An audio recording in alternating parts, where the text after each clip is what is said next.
The college basketball experience preview and picks episode for Wednesday, January 7th on the Sports Gambling Podcast Network is brought to you by Underdog Fantasy. Yes. Underdog is hooking up new customers. Play just $5, get $75 in bonus funds when you sign up with our promo code. That is TCE SGPN. So do that. And remember, as always, folks, to let it ride. Hey, this is Pac-Man Jones. You're listening to SGPN. Let it ride.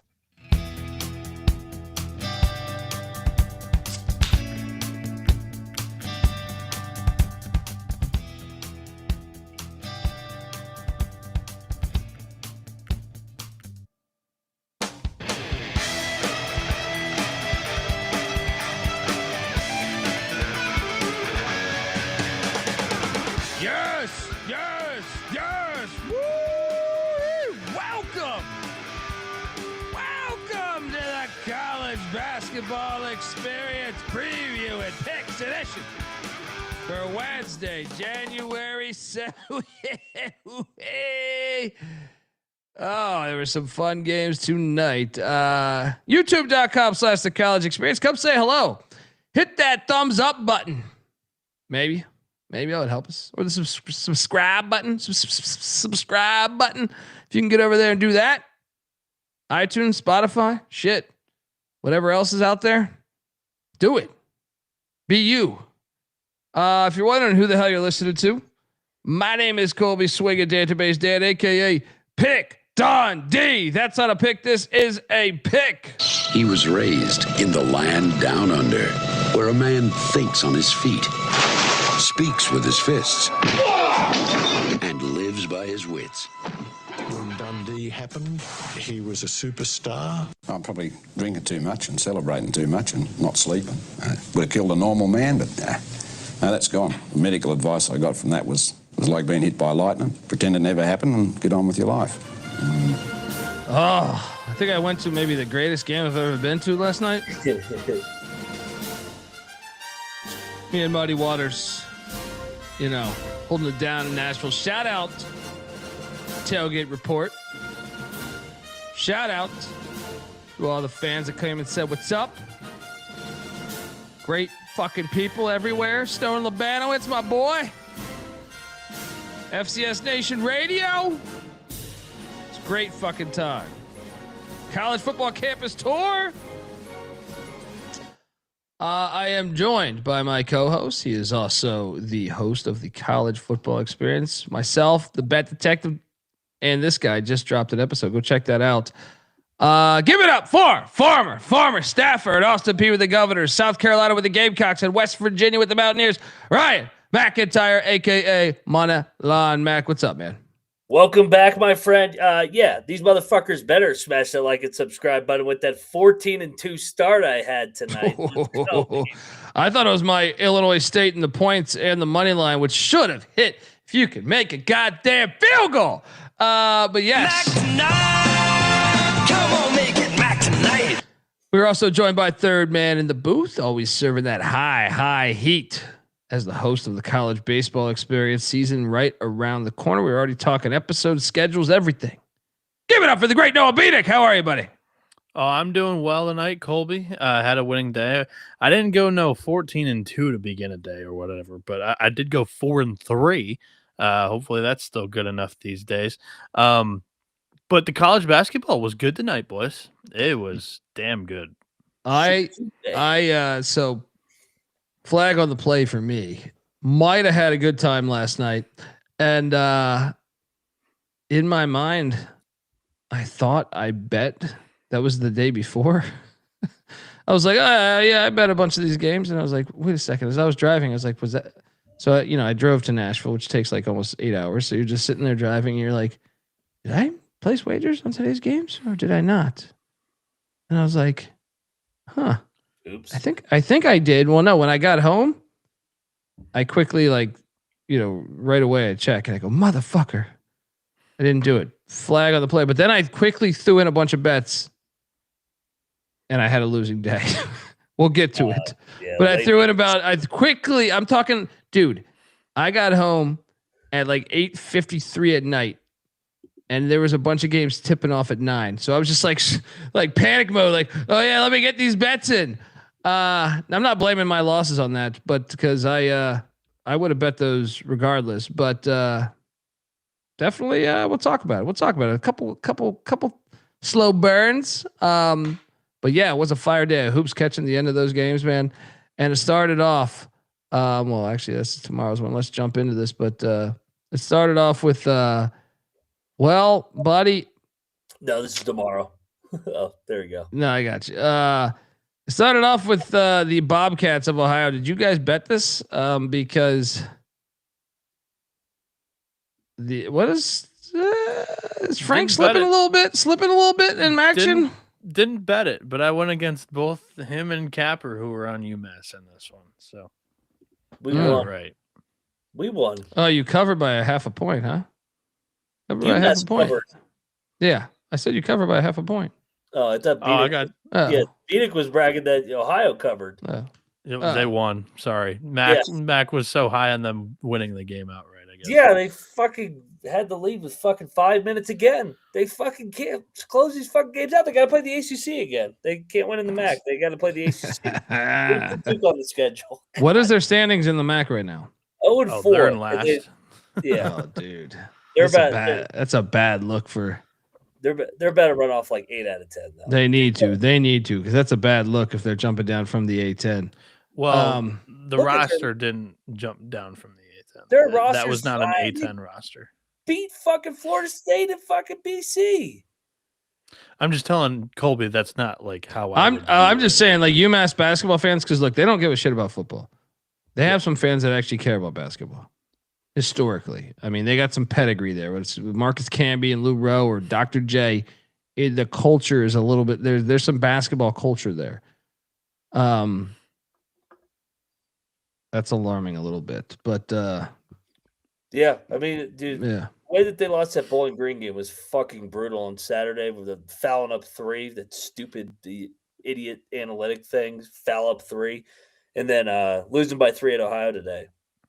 And then losing the game at Ypsilanti, man. They should be at least 2-2. I can't believe that they're 0-4 right now. But they got the soft part of the schedule coming up. They got Ball State, Western. I was about to say they do. The next 3 are Ball State, Western Michigan, Northern Illinois. Yeah, they need to fucking roll. They need to win all 3 of those. And Toledo. Toledo sucks too. Yeah, they should win that one. Shout out to the Bobcats. Frank covered. I'll take Toledo over UMass. Frank covered the last 2 games. Toledo's all, I mean, they're both all over the place. You say that confidently? I don't. Yeah. I think it's I mean, Toledo should have lost to I watched them down like 15 to Western Michigan. Now they did come back and win, but I don't know how comfortable I feel about Toledo beating UMass. I think it's like a 50-50. What matters what Toledo shows up, what UMass shows up. It'll be a 1-possession game, just like the Ohio and fucking Bowling Green games have been. Hopefully they're on the right side of these. Toledo has moments where they look good, just like UMass. Yeah. They have moments where they look good. They have moments where they look like shit too. Shout out to Champy giving us $5. Crazy watching Bias Coast trying to justify Michigan. Oh, bitch again, he's saying. Yaxel smorgasbord. Shout out to Champy giving us $5. Appreciate you. Next up, we have Bowling Green. I did watch this game. This was a fire watch right here. Kent State wins by 3. I mean, just a very fun watch, and I like to say Dizzy Gillespie went for 32 and 10. I know it's like Del Recco Gillespie. This was a great game. This was a fun watch. I'm glad I caught the whole second half of this. Anyone bet this? Yeah, we bet Kent. Or at least Cap and I did. Did you hop on this, Bieniek? No. Yeah. Kent State. It was a tough spot for Bowling Green. Give Bowling Green credit for competing here, coming off that crazy UMass game. But Kent State grinds it out. And shout out to Rob Senderoff, win number 300. I was about to say that. I forgot. Nice. Good job. Because I heard that. And I was like, coach. Yeah. 300 wins just like that. Boom. Javon Ruffin did not play this game for Bowling Green. He's kind of like a role player, spot starter, and at times he started the last couple of games for them actually. But yeah, I mean, Del Rocco Gillespie, I've mentioned him a bunch of times. He's a damn good player, one of the best players in the MAC, and he had a nice game. Javante Campbell pretty much matched him every step of the way. He did a lot of his damage at the free throw line, but yeah, just another Kent State Firefest of a game. That was a great basketball game, though, dude. I mean, I don't know how the first half was, but like the second half, that was pretty back and forth. Next up, we had Georgia, Florida, the biggest cocktail party, the biggest indoor cocktail party. Man, so I caught the very end of this. This was getting. I did see Golden like just going wild with the fans, saying, I mean, while the game was going on, saying like So I'm assuming Georgia was up early, or maybe it was neck and neck, but Florida down the stretch. Yeah. No, Florida smacked them. Georgia had a lead in the second half. I just saw Golden going wild with the fans, like get involved with this as they were up like 10. So it looked like they had just gone on a run. The front court kind of just pushed Georgia around today. Thomas Houck had an outstanding game. Condon was very good too. Georgia was unable to, kind of keep up with that, and that was kind of my handicap, at least on the game. And Florida definitely, I would say, dominated the second half in this one. And Blue Cane didn't do much, but it wasn't a beatdown from the opening tip. Like, it was back and forth in the first half. Georgia took a second half lead, but Florida did impose their will in the second half. And like you said, what you saw with Todd Golden, that was when they were on their run in the second half, where they just got stops down the stretch. So good win for the Gators, man. I ate shit on this one. I went in on Georgia, even though Mike White sucks in the swamp. He's been getting his ass whooped in this rivalry. By the way, I went in the past 2 years. Well, by the way, he beat him outright last year, though. Down at Georgia, it was their last loss. So this is Florida's last loss before the Natty. But yeah, I mean, I wanted to see Florida cover one of these big numbers. They hadn't done it all year, so I tip against a good team. They've done it in the bye games, but yeah, good win for Florida. They needed that. Keep an eye on the big man for Georgia, Samto Cyril. He threw like an elbow forearm shiver and got tossed. Probably a suspension coming there. Oh yeah. We got too many of these damn flagrant fouls, though. I feel like that. I didn't see it, so I have no idea. But I'm just saying, like, we call way too many flagrant fouls in 2025 or 26, whatever the fuck year we're in, right? It's just, come on. I feel like every game I watch has a flagrant. Can't be possible. Can't be. This is all, every bit of it. This is all targeting related nonsense. I could probably pull up the video. I'm not saying you're wrong. I'm just saying, like, in general. No, you'll like it. Yeah, actually, that's why I'll pull it up. Yeah. I mean, come on. This is basketball. This is sport. This isn't some nonsense. I mean, the fact, look at flagrants called 15 years ago. How many? There was probably like 12 called the whole year. There's 12 called on a Saturday these days. Yeah. It's like fucking targeting. All these fucking bitch ass fucking TV execs get involved, and you got people making decisions that never played the game, never coached the game, just a bunch of fucking snowflakes. I hate this fucking replay era we live in. Replay sucks. Way too many flagrants just in the sport. It's I don't even understand. Like, is there like football one? I understand, like, they're trying to cover their ass for liability. Like, I mean, I disagree with the rule in football, but I'm just saying I see what they're trying to do. They're trying to just say, hey, we created a rule to make it safer so you don't sue me. Basketball, what the fuck are we doing here?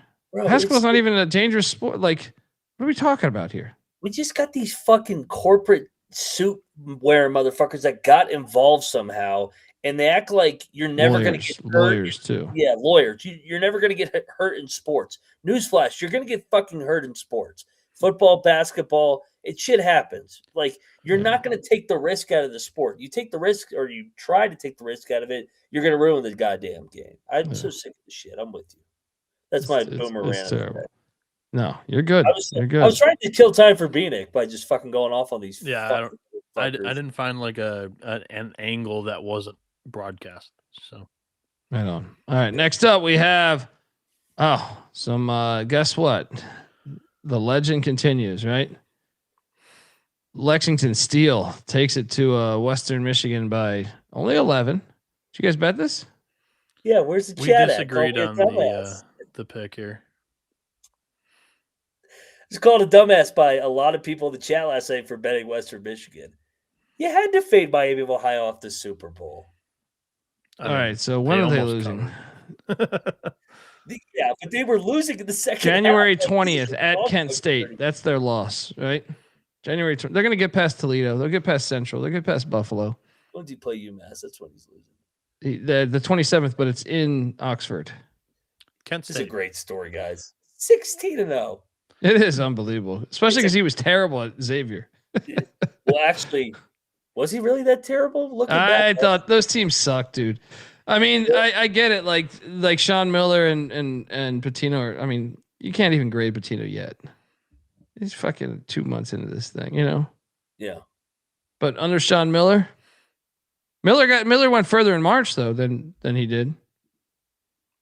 I'm not a Miller guy by any means. You know this. With his players, he got a bunch of his players when he got the job. So yeah, shout out to Cannabis Capper Double Lock. Cap, we even called the score almost. We said it'd be a 10 to 12 point win. So did Steele even get into the dance with? I don't think he did. I think he was bubble every year. He only got 2 years, I think, right? No, he got 4. No, yeah. I'm looking at it right now. He got 4. He never was above 500 in the Big East. 9-9, 8. That's what I'm saying. He sucked. He sucked at Xavier. I feel confident saying this because I remember me and Nick talking about it all the time. It's like his teams just choked. They choked a lot when he was at Xavier. So shout out to him. I love the preseason expectation and like where they finished on KenPom. You're able to go back and look at that. Underperformed every year. Yeah, but whatever. You know what? Sometimes though, man. Sometimes you step away from the game for like a year and you observe things and like all of a sudden you're like, okay, maybe I did this wrong or that wrong. That's the thing. That's the best part about sports is like, you know, you get to prove not only the players but the coaches get a chance to, you know, sometimes you know it takes you failing to figure it out, you know, and this is a case like this right here. He's in the jump seat. He's probably going to get offers again this offseason. He went from 6-12 in year 1 in the MAC to 9-9, 14-4, and this team is going to be better than that. It's been a steady climb for him.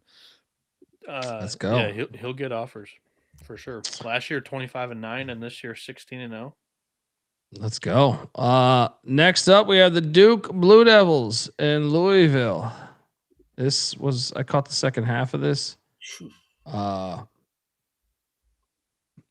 Duke took it to him late. Yeah, this was a beatdown. Cameron Boozer. Maybe not on the scoreboard, but second half, Louisville just fucking came out and was flame throwing all over the place. I think they made 10 threes in the first half. Yeah. And then Duke just put the clamps up on them in the second half. Boozer's fucking good. And yeah, I'm not calling Louisville a fraud. I just think that we prematurely crowned them a little bit. I don't think they're ready for primetime yet. Every time they've stepped up and it's been a game where you got to have some nuts and win, they kind of fold. I'll raise you one higher. I don't know if Pat Kelsey is so amazing. I've always said that. However, I'm in on this year's team with Louisville. Oh, they'll be a tournament team. Yeah. I'm not even saying tournament. Like my preseason prediction was Final Four. I think I'm going to ride or die with that. I still think they're good enough that they get a good draw. Sure. Like Duke and Tennessee, they're bullies. Like they're really good physical teams, and this is not a Louisville team that's been structured and organized to play that way. They're I respect the balls. Really good shooters. I respect the balls that call them to the Final Four, and you never know. You get in the tournament, anybody can go, but I don't have him in my Final Four. Yeah, but Pat Kelsey to me, even at Charleston, I would have liked to seen it. I would have liked to seen it another year or two at Charleston. I put it like too. That. Yeah. My entire take last year on why I was being patient on Louisville, and then they only had like 2 or 3 conference losses, so I went in a little bit deeper this year. But I mean, he did it at Charleston, where in that league they by far have the most resources. It's like Them in Wilmington, right? Yeah, I feel they like stand. Yeah. Well, Wilmington's just now like kind investing. of invested. Yeah. Like last year with the KO Siddle, and then they, extended him, and they went in for this year for sure. I mean, but he's done a great job considering where Louisville was prior. But it's just, it's not like I'm bagging on the guy. I'm just saying I would like to see him prove it to me. I would have liked to seen a bigger sample size. He does a great job of energizing a fan base because he's a raw guy and like they've invested a lot of resources, just like Charleston and at Louisville. They're a great bully. Yeah. When they play an inferior team, they're going to run that shit up. But when they play a fucking team with some fucking dudes and some shit to them, like Duke, Tennessee, and Arkansas, they kind of just fold. I mean, points in the paint. Duke 40 to 26. That's your ball game right there. And last year, I think we overreacted a little bit to the 18-2 ACC because that league was just so fucking bad last year. Whenever they had to play somebody that was worth the shit, they never beat them. Yeah, great crowd though, as always. Great crowd. That fan base is awesome. Yeah, college basketball done right.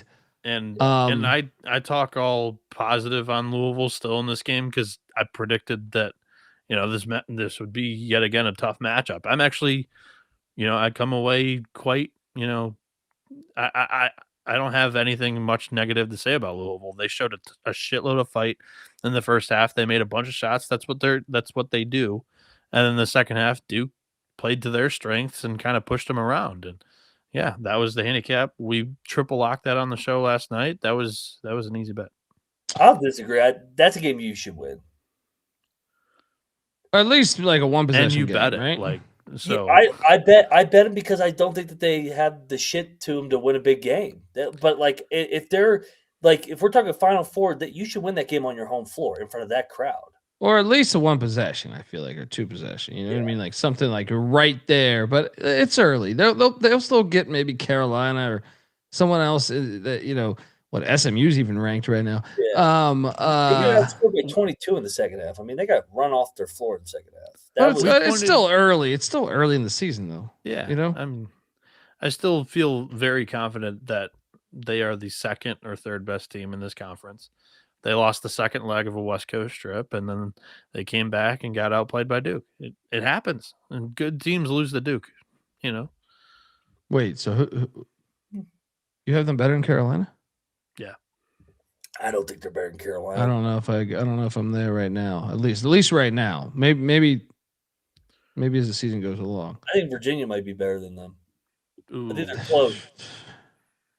No. NC State win was pretty fucking impressive. Next up, how about these Hurons of Eastern Michigan? Just the third best team, power ranked in Phoenix, Michigan rankings, have been just whooping ass, man. Dude, am I crazy to think that EMU could be a player in the MAC tournament this year?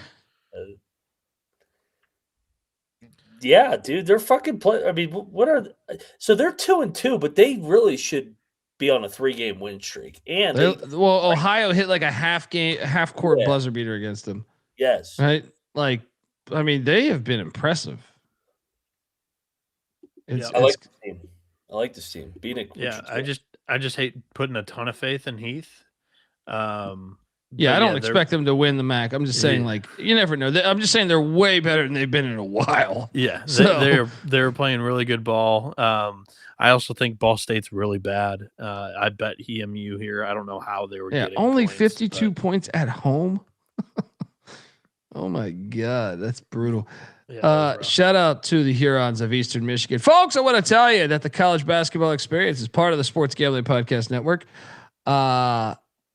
Check us out. All right. Look, we're brought to you by the Sports Gambling Podcast Network because look, you want access to all of our picks and podcasts in one convenient place. That is the SGPN app. Download it for free in the App Store or Google Play Store. Just type in SGPN and let it ride. We're also brought to you by Kalshi. Yes, we just partnered up with Kalshi, a real money prediction market, legal in all 50 states. Yes, all 50 states. You can trade tons of markets in sports, including college hoops, college football, NFL, NBA, NHL, and much, much more. You could even trade props like first touchdown props. And besides sports, they have a ton of other markets, including entertainment, politics, hell, even the weather. So jump on over there. New customers get $20 when they use the promo code SGPN at Kalshi. That's KALSHI Kalshi.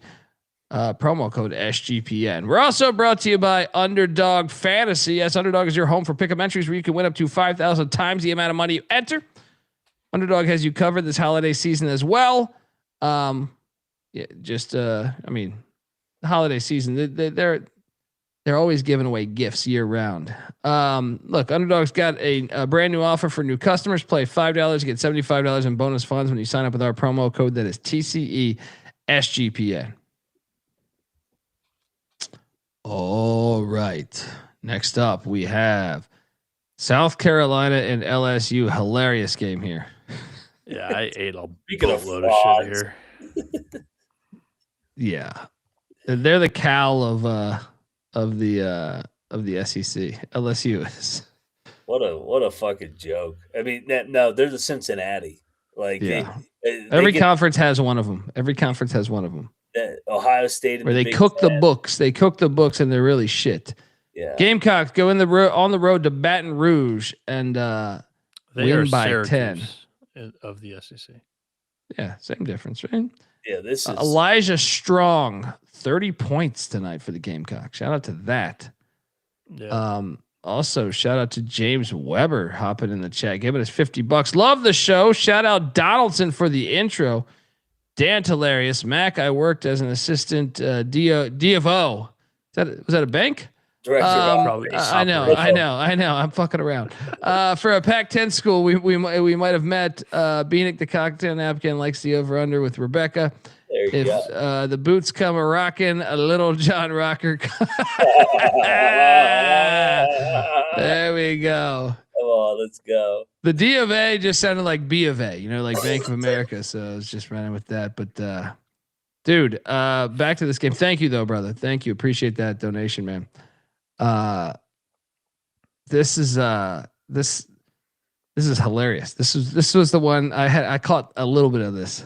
And I was just laughing at the score. I was just like, this is fucking hilarious. Lane Kiffin, Whit Weeks, and Sam Levitt were courtside for an absolute beatdown in the first half. This was a 30-point lead, like 10 minutes into the game.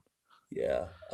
Matt McMahon was complaining about the funds not going enough to basketball. Take those funds and give them to Lane right now. Yeah. Whatever funds are left, give them to Lane to make sure Levitt gets signed there because this team is a fraud. I'm not quite sure what funds the basketball team has that the baseball team doesn't, but the baseball team's got 2 natties in the last 3 years with very similar funding. What happened to the basketball? That Big Baby Davis got him to a Final Four. Shaq and Mahmoud Abdul-Rauf, then known as Chris Jackson. They got to go back to who they are. Strong ass offer. I didn't watch enough of this close enough because it was an absolute beatdown. I don't know how much of this game you watched, Mac, but Deaton Thomas missed this one. This was a late injury notice or whatever. And he didn't play the previous game against A&M. Is that like they're 0-2 without Deaton Thomas? Is that the reason why they just got their doors blown off in the first half or what? I mean, I think there's got to be more to that. They just didn't show up. They just didn't show up today. I mean, a little bit of that, but I'd say also they just didn't show up from the jump. It seemed like they weren't ready for it. But I had it on because I had a bet on it, but it's like I'm not watching this. They didn't show up. So. This was a battle that Cannabis Capper would not acknowledge, so I had to call him out tonight. Yeah, I had LSU here too. I ate a Go Cox. There we go. And then we had oh man, this one's hilarious. Syracuse took it to Damon Stoudemire and Georgia Tech by 10. Similar vein as this is identical. I feel like this is identical. They both won by 10 on the road against. Well, I mean, the only difference was LSU had cooked the books to people actually thinking they might be good. Georgia Tech we knew was phony. Shout out to the Orange Men for hitting the road. I mean, is there any way he could Autry get himself out of this mess and then potentially get an extension? A wise man once told me that once you lose them, you never get them back. So it's just how long can you hold it off rather than are they going to extend you? I don't know if that's gonna come. Be- But Donnie Freeman played his second straight game today, and boy, did he! Georgia show Tech's off. going to be open, by the way. New athletic director. Yeah, for sure. Yep. Boy, did You know what they say? You know what they say? Brad Stephens. Oh, God. hey, I hear he likes Atlanta, the big city, right? Harry likes the strip clubs in Atlanta. Yeah. Syracuse comes open. Does he like upstate New York? He gets white boy wasted at those places. Starts eating chicken wings and all this shit. It's a great time. Bieniek, this crowd was not lit either. We talked about that last night. We were on that. That crowd is awful. God, they gotta get that thing going again. This used to be a great fan base. That was a great program for like 25 years. It's actually tragic. Like, you know what they are? They are Nebraska. Like, well, the only difference is Nebraska basketball or Nebraska football still shows up. They've become like Nebraska. Mm-hmm. I guess I'm giving Georgia Tech's basketball team too much credit because I guess Nebraska won a bunch of natties. Who's a team that was knocking on the door of natties year in and year out? No, in football, that was like that. I don't know. Maybe Virginia Tech. Yeah, maybe Virginia Tech. Virginia Tech's a great comparison. Yeah. Shit, it might be Florida State here soon. Let's go. Shout out to Brandon's 10-11. Colby is back. We're definitely cashing tomorrow. Write it, brother. Write it. Let's go. Next up we had 2 to begin the day is not good enough for Brandon.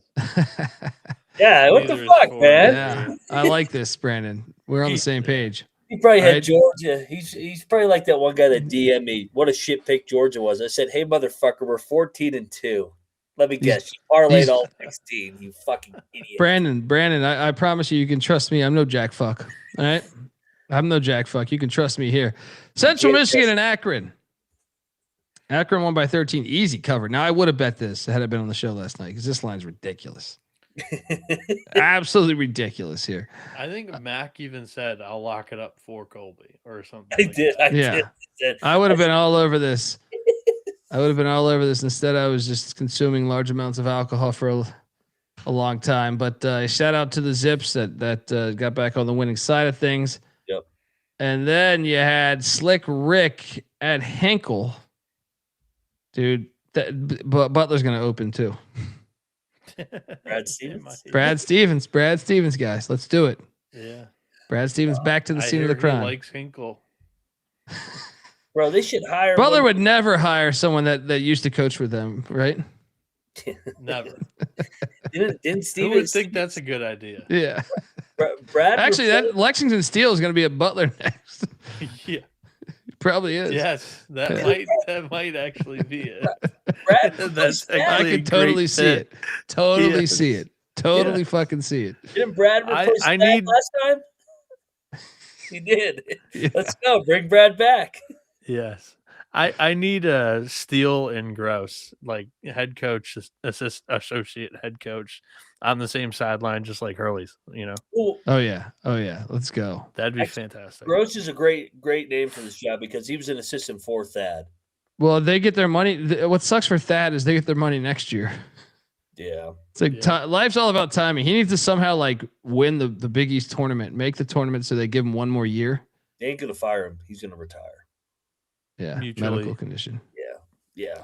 He'll take a role in a front office position. Yep. I've been waiting for that opportunity. Advisory to the head coach. I'll let you guys just do the show. I just want a percentage. All right. I want the Lane Kiffin gig where I could just fucking be a piece of shit and fucking leave the team. Yeah. Just never be a trustworthy individual. Yeah. Then, you know what I mean? The team wins and I get paid $500,000. What? It's like just be a complete piece of shit and everything you preach your word. You just have no. Yeah, you know, I can see that. Yeah, I'll go to some yoga classes here. Have a back to school shirt, girl. Hey, you look nice. Yeah, that's probably why they probably welcome him. They haven't caught him in a lie yet at the yoga classes. All right, it's bound to happen at some point.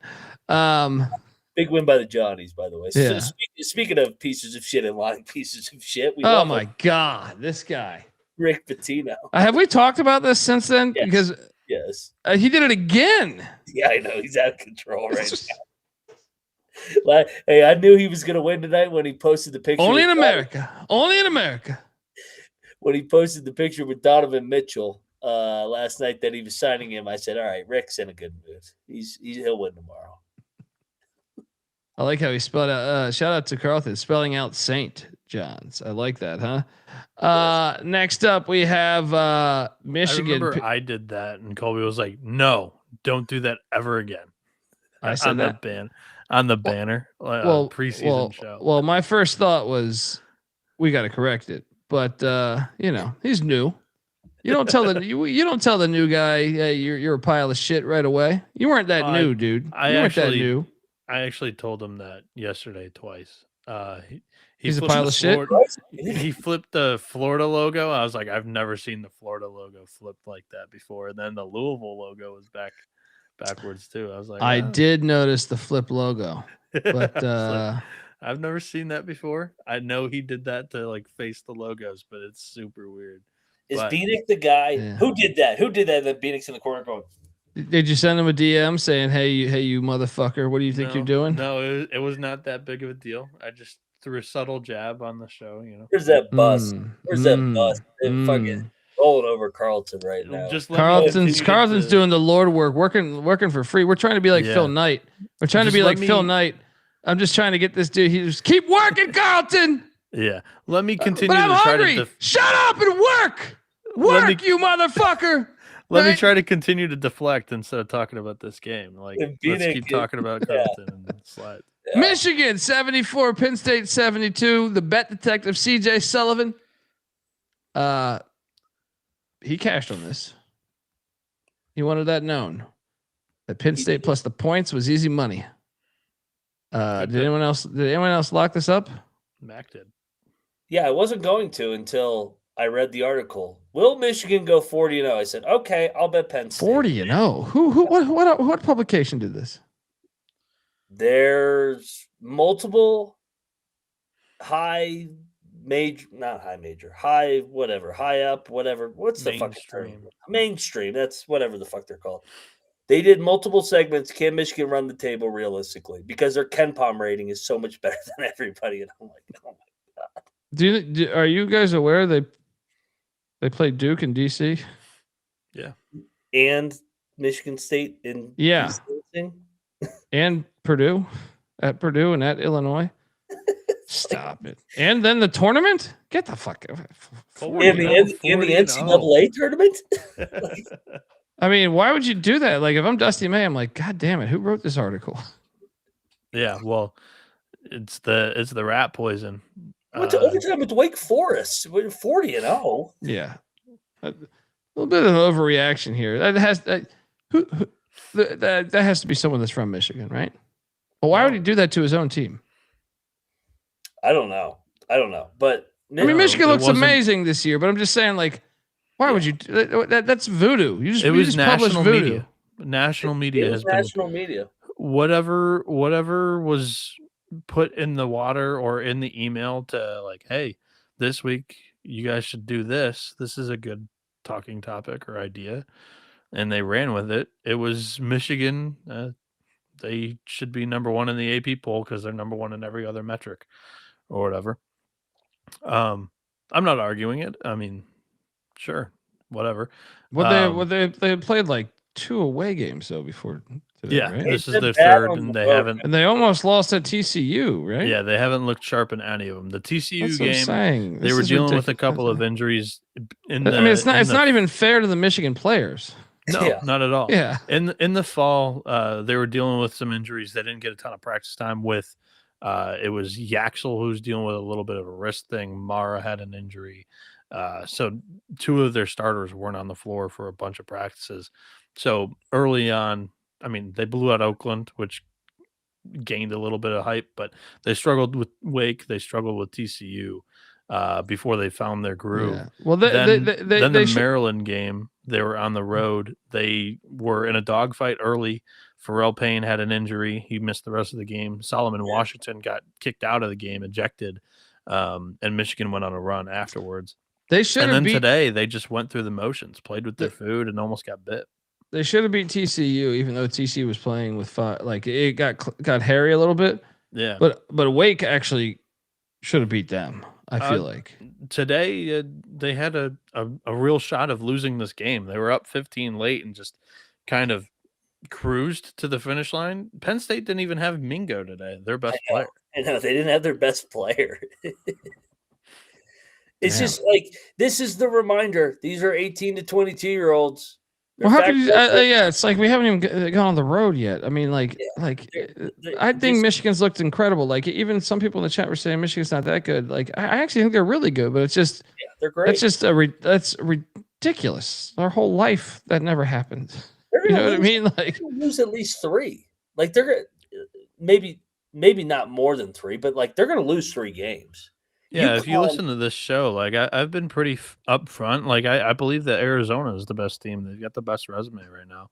And Arizona, that's neck and neck to me. It's neck and neck. Like both look really good, but like if you remove margin of victory, it's Arizona, without a doubt, in my opinion. I know I would rank Arizona 1 because of the strength of schedule, but Michigan would be right fucking there. I mean, right now, like they're both look untouchable to me. Like. But well, this was far from untouchable, I would say. Hit the road against But you're almost glad this happened though, because it's a close win by 2. For sure. You know what I mean? Like it's a good thing for your team to experience. Yep. 18 to 22-years, fat girlfriends telling them how good they are. Well, it's college basketball now. 18 to 29-year-olds. But fat women. It's not even fat girlfriends anymore. Fat wives. Yeah, fat wives. Shit, maybe some of them are divorced. I did catch this game. Michigan team's got anybody abusing the eligibility rule? I don't think. But I know what you're talking about there. Yeah. This game, how about Trayson Eaglestaff with that shot? Good God. Bailed you out, dude. And that was fucking shit, dude. On the Eaglestaff. Since he went on a run, and it looked like West Virginia was going to lose the game, and then Eaglestaff hits a shot. That was like some shit in horse. It was like he went to pass the ball and was like, "Oh shit, I better shoot this." And then he nailed it. Like, I mean, how else would you describe that shot? You know, like did you think he was going to pass at first? It looked like he was considering passing the ball, and then was like, let me shoot the ball. Yeah, maybe he should shoot more of those because he hasn't really made shots consistently on catch and shoots. Mac, did somebody spit in Kirk Kreese's food the day before this game? I don't know what happened. Like, because I was out at dinner, so I had it on my phone the entire time, so I didn't have the volume on. Dude, we fucking hit it. Shout to Troy. Troy on the pregame show says West Virginia's going to win by exactly 2 because it closed 2.5 to 1.5. He goes West Virginia by 2 exact, and that's what we said last night. I was like, I'm not laying and locking 2.5 with West Virginia because Ross Hodge teams fucking just win grinders other than Pitt. Dude, Cincinnati's offensive execution, like the final couple of possessions, was absolutely brutal. Yes. By the way, a lot of people were giving Penn State shit for their last possession too. I mean, you tried doing something like, yeah. Sorry, I deflected to another game, but keep going on this one. No, it's just a game that West Virginia had to win, and Cincinnati, just like Ohio State in the Big Ten, they always lose these games somehow, some way under Wes Miller. It's going to be a 1 to 2 possession game. It'll look cute. They'll be up 10 on Houston on Saturday, and they'll lose. Then they go on the road to Morgantown, a not very talented team. They find a way to lose again. That's what they've done under Wes Miller the entire time. So, what's the storyline here that I see here with Johnny Daniel? No, I didn't see it. I missed it. I didn't see it either. Send it to me send it to us on Twitter, Johnny. Honor Huff had a hell of a game again. Dude, it's Honor Huff or bust, man. He's a damn good player, man. Dude, it's just hopefully Honor Huff makes shots, and if he does, then maybe the Mountaineers will win. The Hugs Bowl goes to the good guys, the Mountaineers. Let's go. I would not win a game of horse. It would be between Mac and Colby. What did he say here? I want to know what he said. I clicked on an article, but it doesn't say anything. It just says he said something. I mean, come on. if you're gonna be a journalist, you got to put what he said. You know what I mean? It is funny that Kirk Creasy got ruled out and the line went down almost to a pick. It tells you what they think of Kirk Creasy.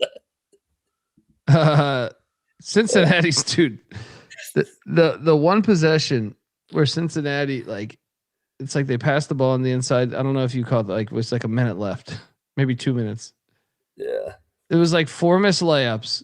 Then they were dribbling. It was one of the sloppiest possessions ever. Like the ball was going off their feet, but it was like, then the next guy would grab it, miss a layup. Then he puts it back down, dribbles instead of just going straight up. Then he loses the ball. It was just like, oh my God.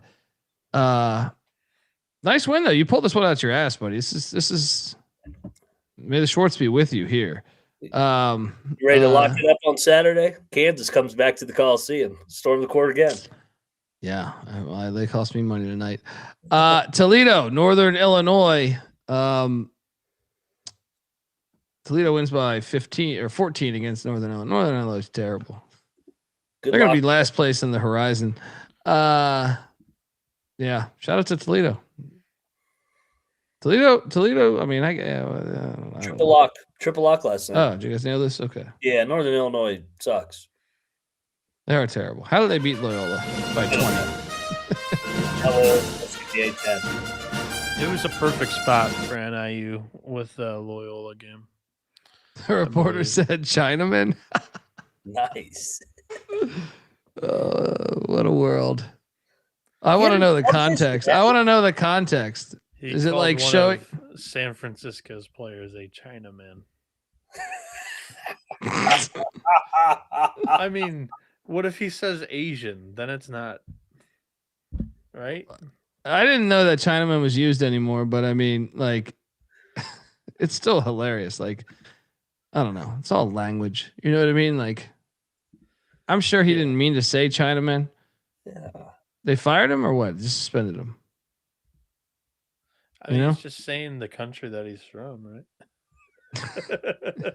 It is like just, we're such a sensitive world, though. We're such a sensitive world. He's a Frenchman. Yeah. He's a Spaniard man. So Chinaman's worse than Oriental? I was just curious. Like, why? Why? Why? Is it offensive to call us white men? Debbie says it's not racist if it's true. I just try to understand it. Like, instead of someone telling me, I just want to understand why that's worse. It's all subjective, obviously, right? I feel like unless there's like a historical thing with that. Shout out to Timothy giving us $50. Yes, sir. I found your guys' channel about 2 weeks ago. Never hit so many parlays. Just want to share the profit. Hey, thank you, brother. Thank you. I think that credit goes to Mac and Bieniek last night. Unless you took, I did hit a couple plays, but yeah. Shout out to Timothy. I just googled Chinaman, a native of China. Makes a lot of sense. I was wondering if like there's an offensive like definition with this. Technically, whatever the fuck we're saying, it's offensive nowadays. Well, it's just like you understand some, like some of the racial terms. You're just like, okay, I get this, and this is terrible, right? But it's like some of it, I'm just like, sometimes I just think we pursue things just to be like, oh, you can't say that. But I have no idea. I just like to, but I do like to ask questions. I feel like everyone should be asking these questions because it just doesn't make, like, how the fuck are we supposed to know? You know what I mean? Yeah. How's anybody supposed to know? I'm just curious. I think if you're just going to accept what everyone else is doing, that's ridiculous. You should ask questions. Yeah.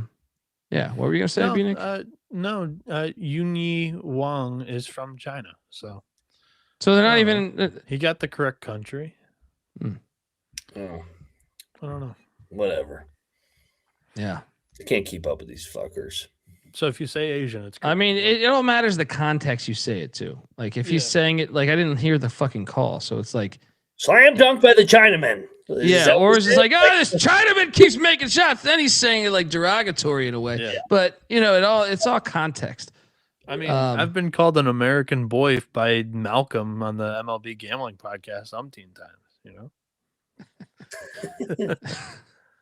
He's if you didn't know, folks, Malcolm's from London, so he's English. Yeah, he's an Englishman or bloke, as they. Yeah.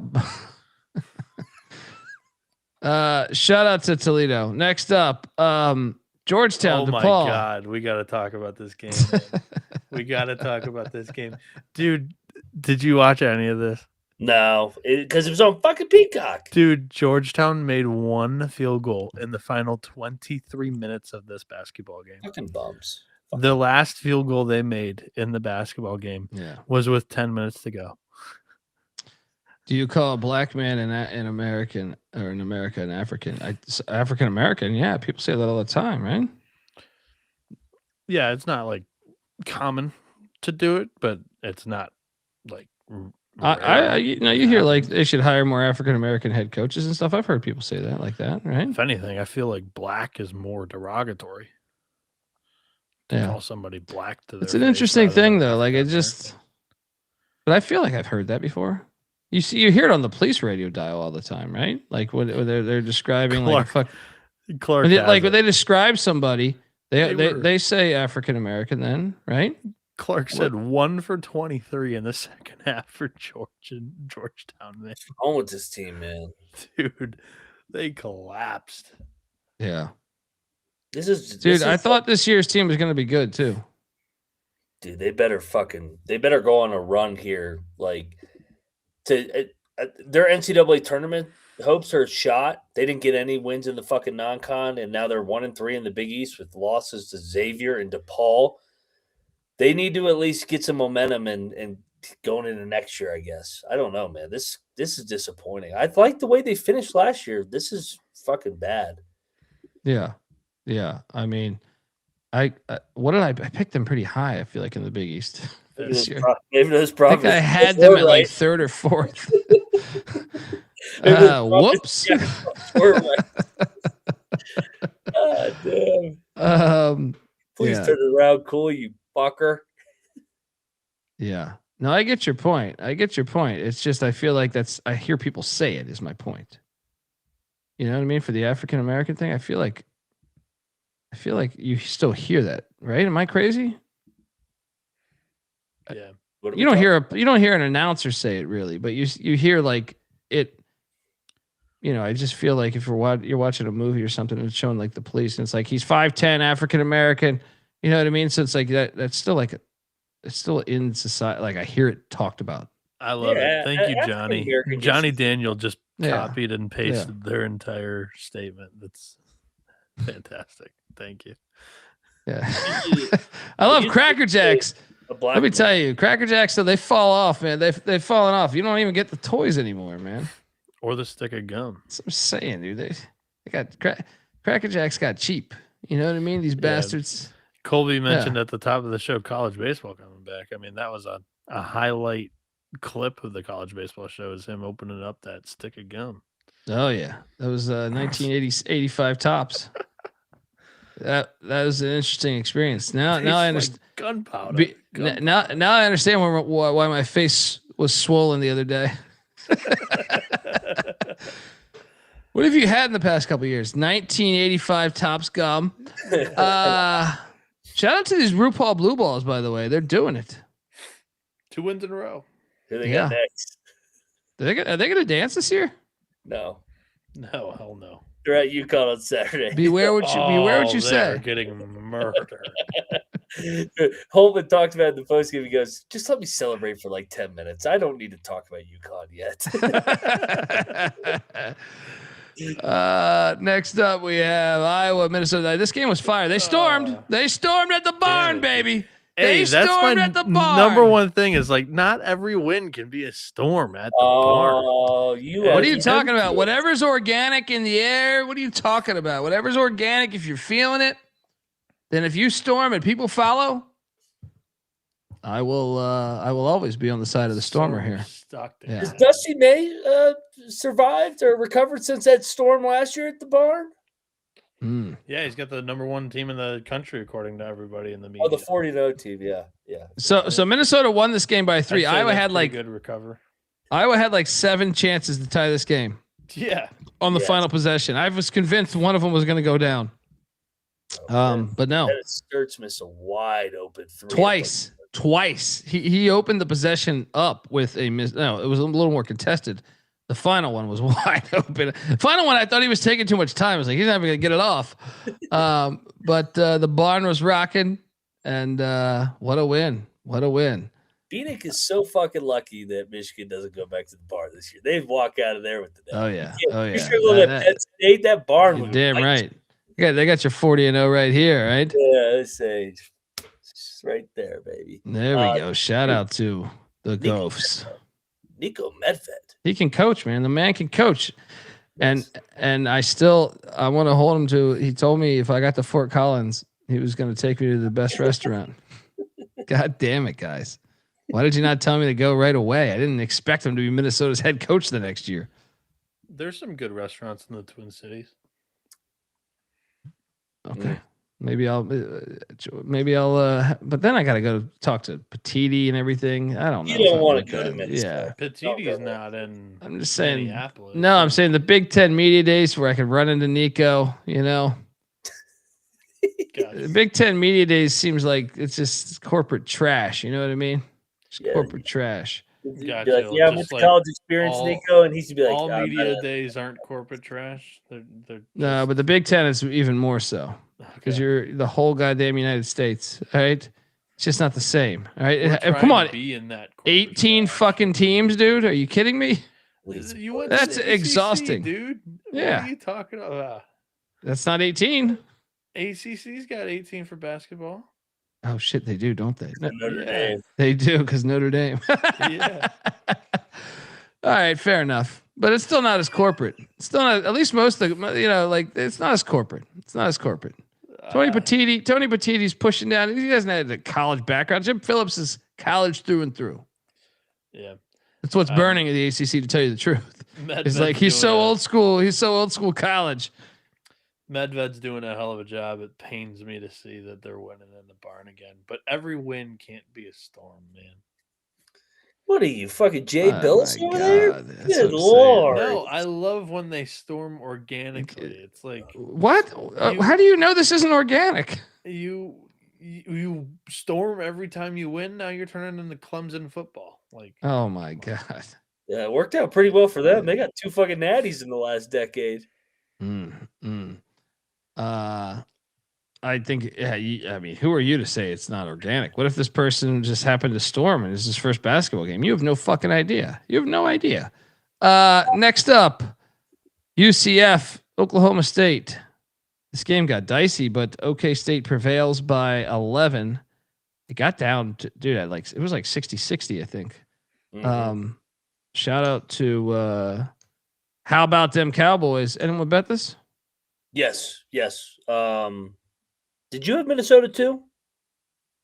Me? Yeah. I got it. You didn't get your but you would have had Minnesota at the barn. Yeah. I had the Cowboys here. I consumed a large amount of alcohol. Did you get this one in? No. Damn it! So you missed on 2 winners. That's what I'm saying. That's what I'm saying. I'm close. But yeah. Great win for Lutz and company. It was. I mean, the spot was as good as it's going to get. UCF coming off the court storm against Kansas. Dude, this team's 13-2. Both these teams have a chance to get to the dance if they can avoid bad losses. They're sneaky under the radar. They just got to pick up, I would say, 7-8 wins in the Big 12, and they've got an argument. Yeah. Next up, we have George Washington and Dayton. Silver Bullet in the chat. I honestly, dude, when you called me that gap tooth pile of shit, I couldn't get out of the bathroom the whole next day. My wife finally had to talk me out of the bathroom, and that just only worked because she plugged in the original Nintendo and started playing the Tecmo Bowl music, and it got me out. I think the funniest part about that chirp was him calling Mac blind Bobby De Niro. He did? I didn't even see that. Where's that at? I'm blind. Can't see. Oh, sorry. George Washington and Dayton. How the fuck did Dayton win this game? Because when I was watching, George Washington was actually winning, but then I flipped it over. Dayton wins by 7. They Look at cover the free throw 3.5. Look at the free throw line. That UD Arena got him. UD Arena whistle got him 27-30. Give them credit, they made him, but they grind this. Do that.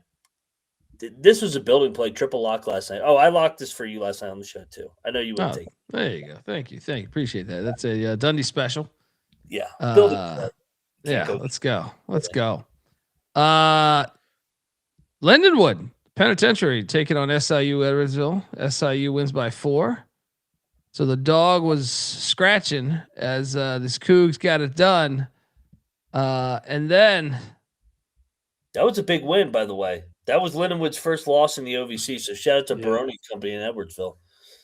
This fucking game's on crack. Texas A&M Auburn. There was a damn near half court game winner that was called off as the Aggies go into the jungle. I was just praising the jungle yesterday.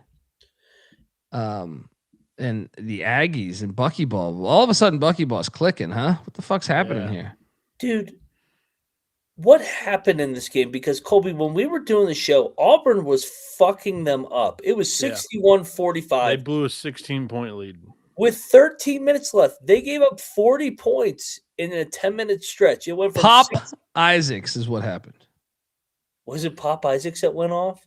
It was a little bit of everything. Like, just Auburn collapsed, couldn't make a shot. Texas A&M just kind of stole the momentum, and then, that ending of the game was quite something. So Keyshawn Hall chucked up a 40-footer, and it was good. They called it good on the floor, and then they went to review, and the clock in the corner said there was 0.1 seconds left, but on the backboard, which is the official time that they use, it was 0 and it was lit up in red. So it was very controversial. I thought he got it off, man. I didn't think so. Dude, the more I watched it, I didn't think they. But you don't know if the clock is accurate. Is the problem? I didn't like think that clock. Turn it was my I couldn't tell. Well, what I didn't have the audio on it. I had it on. I just didn't have the audio on. So what was their explanation that they started it late?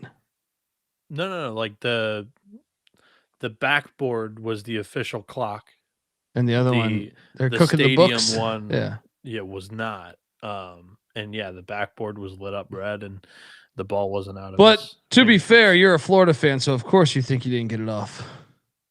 Don't spit at my ass and tell me it's raining. I know what's going on here. I did look. I was looking to see what Stephen Pearl said after the game. The press conference was delayed like an hour because they were on the phone protesting the game with the SEC. Dude, he was throwing a little bit of a fit today on the sideline. Afterwards, after the game, it was pretty funny too. They were SEC Network was interviewing Bucky, and the student section was right behind Bucky as he was doing this interview, and they're all chanting, "Ref, you suck! Ref, you suck!" And he couldn't hear what the SEC Network show or whatever was asking him, so Bucky just took it himself and it was like, honestly, we deserved that win. Auburn played like shit down the final stretch, and he said, I'm happy our guys played a full 40 minutes, and he ditched the mic and got out of there. It was pretty good. What a game, though. I mean, I almost want to hear it with the audio on. Maybe I'll do it after this episode. But shout out to Bucky Ball for getting that dub. Then hold on.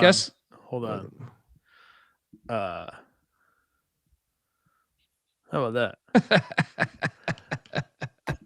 Taxi driver. Go on. 100% chance. Bieniek had 100% chance you haven't seen Taxi Driver. No, I have not. But I mean, that looks pretty good. Yeah. The Buckeye fan was on something. Silver bullet. There you go. That's pretty good. I like. See? All you got to say now is fuck Donald Trump. That ain't coming out of my mouth. Fake news. Hilarious. good-looking guy, though. Next up, I lost money on this. Guess who I lost money on? The Pussy Pack. Oh, These me too. bitches. Fuck These Bieniek won bitches. here. Fuck These this. bitches. This was the first bet of the day for me. I'm like, you fucking cowards. I bet BC. Yeah, I should have done that. My mistake. NC State wins by 8 against BC. Yeah, your thoughts, guys? I got nothing. Just NC State was happy to get the win, I think, and get back home and kind of continue to work on some things and smoothing it out. I think a win was good for them here, but Yeah, I mean, a road win's a road win. I know how bad BC is, but I mean, it's better. It's better than losing. Yep. You talking to Bieniek? You talking to Bieniek? Oh man, I love Rogue Strummer goes. Bieniek gotta see Taxi Driver, Bucko. Oh yeah, that's a fucking great movie. Everyone should see Taxi Driver. Shout out to Rogue giving us $2. Can't lay 100 points on the road, Colby, in ACC. It's fucking Boston College. They're not even ACC. Fucking shit, Big East. All right, Big East. They're A10. You ask any of the ACC coaches, they don't even know Boston College in the conference. Guarantee you right now. Ask Coach K. Ask Coach K or Roy Williams what conference Boston College is in. They do not know it's in the ACC. They would say, know. Yeah, they would say no. They lost there. It was great when Coach K lost there. They got stormed on it. Unbelievable. This pussy pack bullshit. You know what else I bet too? You know what, man? They can tell I was fucked up because I bet on the pussy pack and then I bet on Texas. The fuck is wrong with me? Same. Bad, dude. This should be a foxhole spot. You drop a fucking home game where you're favored and you're catching 10 against Tennessee. Like, dude, Texas doesn't guard anybody. This team sucks. Yeah, all these bastards. To your point yesterday that you mentioned, Mac, no friendly business from Barnes in Texas today. Barnes has won 5 in a row against these fucking little horns. Horns down. Says they were getting demolished in this one. This was no contest. Hey, shout out to Dwayne Howard. He's born in Shreveport, Louisiana. Centenary, so I was mispronouncing that for the past 30 years. But look, Robert Parrish tried dating my aunt. Damn, the chief. Tried. What happened? I got to know more here. Your aunt was like, "Yeah, you're 7 foot tall." Sometimes they like the tall guys, though. Where's the point of no return? If it's sometimes you can be too tall, though, right? Wasn't Chief like 7 feet? Chief was like 7 feet, something right around there. But he was fucking good, man. He was good as shit in his prime. He had that even like late in his career. Remember, I'm gonna do a 30 for 30 once ESPN sells their company to like Marlboro. Then I'll do a 30 for 30 on the big man crisis in the NBA, where all these dudes like Herb Williams, and I love Herb Williams, but man, these dudes collected checks for like 20 years. There's a conspiracy in the NBA. You telling me there's not younger players they could have got? These dudes were like, how long did Juwan Howard stick around late in his career? I feel like he got like 5 extra years. He saw something. He saw David Stern on Epstein Island or something. Something happened. Right? All these dudes, man. There's a pandemic. You can go throughout like the past 40 years of basketball, and like they just keep these dudes on the bench for no reason. And I remember, you know, the 90s teams like the Knicks would always have one of them. I'm like, why the fuck is he on the team? Like we had this guy in training camp. That's you know what it is. They're good locker room guys, and somebody's got to be the 12th man that doesn't have any expectations, and they're just going to shut up and do their business and be. But why wouldn't you just invest in a younger guy that could flourish? Like I remember the Bullets invested in Ben Wallace. But when Ben Wallace first came into the league, he was raw. No, he never really developed a great offensive game. But I'm just saying, like he was a project at first. Like you could see he was athletic as fuck, but like. I would much rather take a shot on like the next Ben Wallace than just have a 42-year-old dude that's been on the fucking team for 20 years. Well, Ben Wallace is still loved in Detroit too. They they like having those guys around their young guys. Like the younger teams love getting a random 40-year-old that just will mentor. But you're not. But you're just not fielding the best roster you can. So as long as you announce that before the season that we're not fielding the best roster that we possibly can, we are actively tanking. We are actively tanking. We like our team, but we're not going all the way. We have a 42-year-old fucking Kevin Duckworth on the bench. All right. Rest in peace, by the way. I heard he was a hell of a nice guy. Yeah. Yeah. Fuck Texas. Fuck Sean Miller.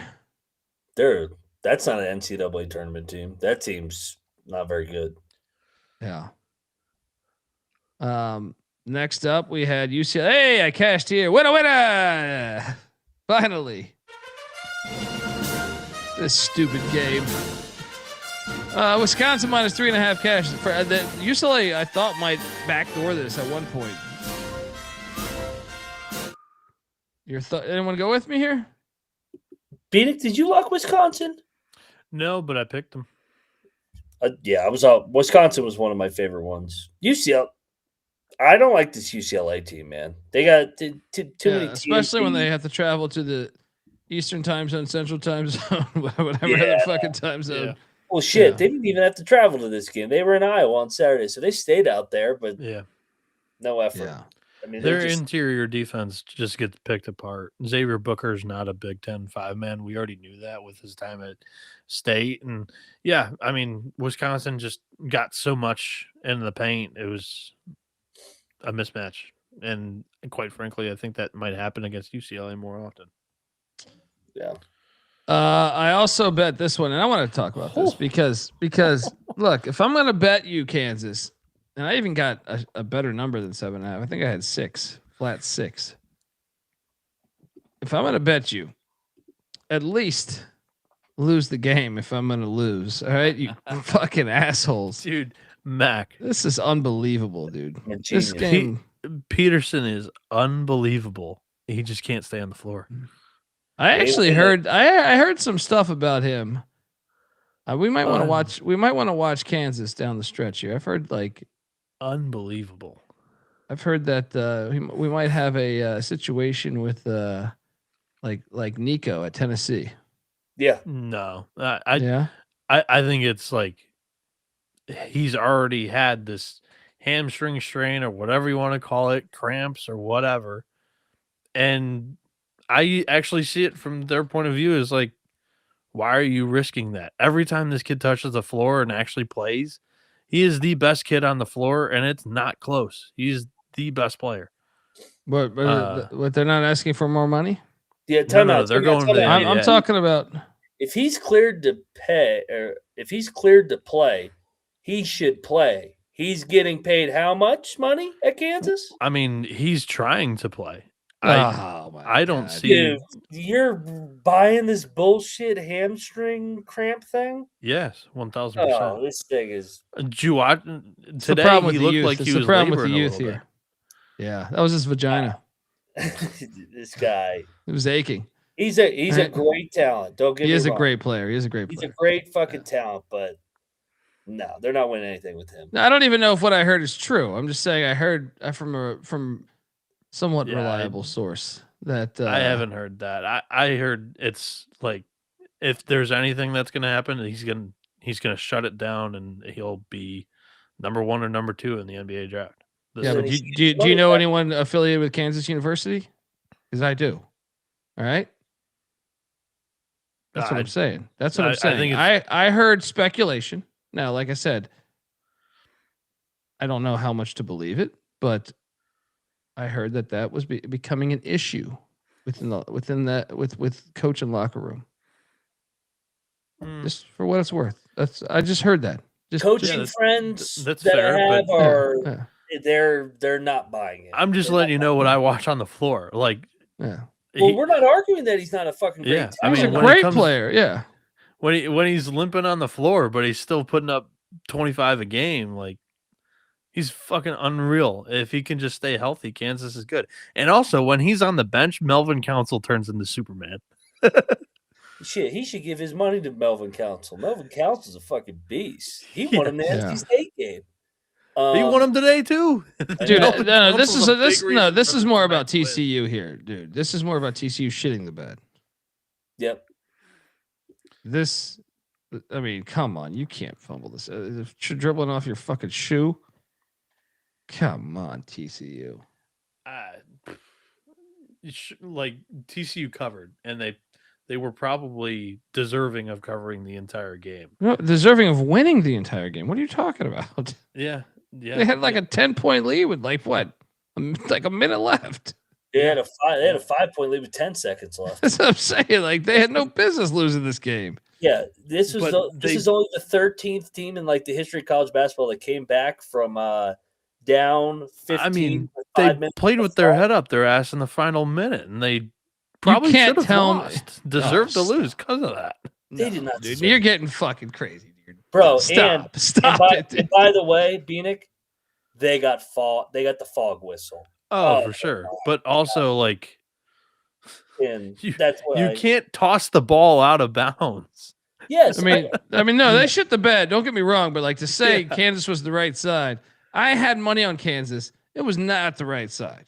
Like TCU should have won Kansas this game. A free possession at the end of regulation. They're fucking morons. They're morons. Like, but they definitely played the better. Like, I guarantee you, Bill Self is going home to his mistress and saying, "Baby, we should have lost tonight." He winked at the camera after the game. He knows he stole one. I had TCU in the points because I know Jamie Dixon always fucking gives them fits here. They drilled him a couple years ago. Every time they lose, it's like this. Yeah, but I did go in on Kansas live money line during college football. No, I panicked. This is the one I will say because I had to quickly throw in bets. After I threw this in, I go, "Fuck, TCU always fucks with them." They do. I remember that, but it was too late. The damage was done. Yeah.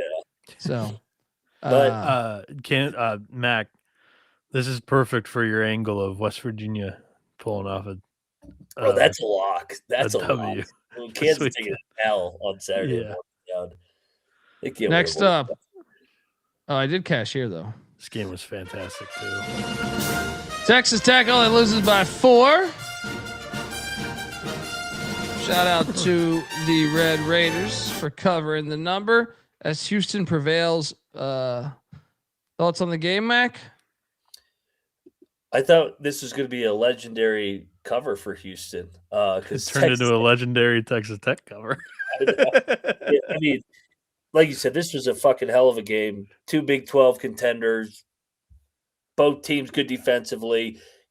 Texas Tech had a 4-point lead with 4 minutes, but this is what Houston does, man. They don't play well. They just grind games out. Like they probably should have lost at Cincinnati on Saturday, but they get stops when they need to get stops, and then Sharp or Uzon will make a big shot when they need it, and they'll get the momentum. And shout out to the Cougs. Good win. Kingston Flemings was unbelievable in this one. Dude. Down the stretch, he was the best player on the floor, and there's some really good players in this game. Tech hit that 3 at the end to get the cover here, but also prior to that, like Houston had been covering for very little time of this game. Anyway, it was a fantastic back and forth game. They covered for 0 seconds. I thought Houston did pretty well at. They kind of allowed Toppin to get the ball in certain scenarios, and they played really good down low against him. He still got his, and it's going to happen in a lot of games, but I thought they game planned that really well to kind of limit him on the one side. So very good stuff. That game was fantastic. Highly recommend watching if you did not. Next up, I should have bet this. Shut up, dude. I thought about this. I mean, I picked it correctly, but Utah State wins by 37. Yeah. Good guy. They covered a 22-point line in like the first 10 minutes. Like this was bad. Yeah. Then I was stupid enough to take Colorado State. They lose by 10. Olin's turning a corner with these Lobos. Bad play by me. Anyone else bet Colorado State? Yep. Yeah. Went in. The crowd wasn't as good as I thought it would be. No. Yeah. Then Real quick, Eric Olin's doing a hell of a job here. He is. He really is. He knows what the fuck he's doing though. That's what I. Good coach. I even got that from media days talking to him. It's like he definitely has a plan where like he's got his shit together. You know. Yeah. I wouldn't even describe it as like turning a corner. He lost a rivalry game, and then he lost a game to Nebraska, who's turned out to be 16-0 or whatever you want to call it. So yeah, like they almost got him. They almost got him. I feel like in that game too, right? Correct. Yeah. I bet New Mexico money line in that one, and I watched a lot of it. But yeah, the only other loss this year was at Boise, which is also a tough road trip. So I would say they've overachieved expectations to this point so far. They went into the Siegel and won. Mac was at that game. Like, New Mexico has been damn good this year. Yep. Easiest bet. They today, get Air Force next too. The easiest bet today was right here, by the way. I cashed on Wyoming by 28. No, I'm sorry, 32. I can't count. I only wish I would have put more money on it because I was panicking. This was just a bloodbath. UNLV's terrible, dude. I can't believe they hired Pastner. Fucking morons. They just go from Kruger to Pasture to just they can't get it. They can't get out of their own. They can't get out of their own way. They went with like it's like okay, like they just keep doing the same thing over and over. To be honest, too, I loved Miles Shea at Irvine. It was Irvine, and he was a really good ball handler. Not having him sucks. I'm sure they probably put quite a few of their NIL eggs in that basket. But yeah, this is still unacceptable. DGL was a former Illinois highly touted recruit. Kamani Hamilton was a monster at High Point. Like, they still got really good pieces over there. You can't get blown out by 30 to Wyoming, which, by the way, Leland Walker, 28 points tonight, former FAU guy. I'm so out on that Owls team and program. How about this? Points in the paint. Wyoming 46, UNLV 26. Woo-hoo-hoo-hoo! Shout out to Love Yourself. Thank you. Appreciate you. Don't forget. Love life. Live life, baby. Live it. I completely agree. What's up? You were telling me this off air, but Nick is on the same wavelength as you. Oh yeah. I told you that higher Colorado hit a slam dunk right there. Mm-hmm. Hit a slam dunk. I haven't got a lot of sleep. You know what I mean. They hit a slam dunk. Mixing hitting a home run and a slam dunk higher all at once. Whee! Yeah. Welcome to the college basketball experience. And we still got 50 games to pick. Yeah. Oh my God. Yeah. Where's the alcohol? Like a blind man in an orgy. I'm gonna have to feel my way out of this one. The alcoholics are gonna drink tonight. Battle for the Valley. Come on, Tim Miles. What the hell is this? I didn't bet this. I did not bet this because I knew that my Wahlberg team, that I gave you guys a hot tip that this Fresno team is a real team. Hadn't they lost 6 in a row coming into tonight? But they were covering. They were covering. They were covering all these things. Dude, this is hilarious. Literally, all three of us last night were like, this might be the least confident game of like the season. Like, in terms of, but hold on. Look at the 6 in a row that they lost. Nevada by 1, right? Single digits against Utah State, right? Come on, that would never happen. That would never happen in the past 20 years. Too. Yeah. I mean, they lose to Northridge by 2. Come on. That's a bad loss, though. But, yeah. I'm telling you, I gave you a hot tip, and you two took it, and you threw it in the fucking toilet. Yeah. And our boy Vance Wahlberg Our boy Vance Wahlberg's been doing it. 10 miles. Come on, buddy. You can't lose by 15 here. You just can't. You can't. Yeah, that was disappointing. Can't. Come on, Nick. And then the final game of the night. Someone got a case of Steve Alford. Yeah, we all did. I think this is a triple lock. Did you bet this, Colby? Nope, but I picked the Aztecs. Okay, Bieniek. I was terrified of this game. San Diego State does not look that good this year to me, so I was like, they could drop that one. So This was, dude. I mean, you can't ask for a better spot. You're getting the team that's traveling, coming off a triple overtime game. You get them at home. You get out to a double-digit lead. But we should have known. This is what San Diego State does. Oh, this is a bad spot for us? Okay, fuck you. We'll just grit and grind this game out. And Alford's team somehow found a way to lose it. Yep. God Like a midget at a urinal. What the fuck's going on with that chat, you fucking sick fucks?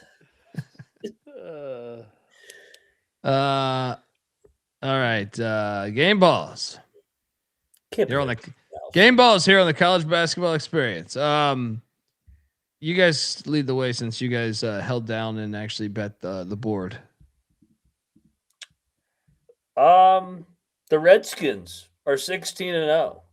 That is unbelievable. Ran the table in the NFL. They're in the MAC now, baby. Let's go. Miami of Ohio, the Red Hawks, baby. That is quite the story. Lexington Steel. Yeah. That's a good game ball. Bieniek, where are you going? Fresno State. Yeah. Now he's paying attention to these Road notes. win as a dog by 15. Rivalry win too. I will take you to Texas A&M. You won at the Jungle. Yes. I mean, Buckyball. I don't know. I mean, maybe it was phony, maybe it wasn't. But it says win. So game ball, Mac, fire. I know what I'm doing. Rock Chalk Jayhawk, baby. Great comeback win, down 15 with 4.5, 5 minutes ago. The power of the fog, man. Stroke again. You guys are unbeatable. Good job. Good game ball, Kansas. This guy's trying to just fluff him up. I know. I love you, Bill Self. Oh God, would you? I don't even want to know. Right? I don't even want to know. All right, give a schedule. Bieniek, what's your second game ball? Did we already give one to New Mexico? No. Game ball. Lobos and Eric Olin going to Fort Collins, catching a dub. My final game ball will be quoting the somewhat famous rap group from the 90s, Crucial Conflict. I was never a big fan, to tell you the truth. But Hay in the Middle of the Barn was the hook of one of their songs. The Minnesota Golden Gophers, because hay in the middle of the fucking barn, they stormed and they took down the Iowa Hawkeyes. Boom, game ball. Let's go. Let's do it. All right, folks. I want to tell you the college basketball. No, keep that there. Keep that there. Go back. I want to tell you the college basketball experience is brought to you by Novig. Novig is America's #1 sports prediction market. With Novig, you know you are getting the best prices because they're an exchange. Download the Novig app and get $50 when you spend $5 if you use our promo code. That is SGPN. So get in on the action with Novig. Promo code SGPN. Also brought to you by Rhythm. Rhythm has been crushing it this college football season, especially on props. They're really good at identifying when to fade players and take those unders. Obviously, college basketball is up and running with over 300 schools. Rhythm has predictions for every game, every night. It pairs perfectly with this very show, the college basketball experience there. So check out Rhythm. Super easy to sign up, run predictions off the house model, or make your own and play with those sliders. Use the promo code SGPN25 when you download the Rhythm app for 25% off your first month. That's RITHMM Rhythm. Promo code SGPN25. All right.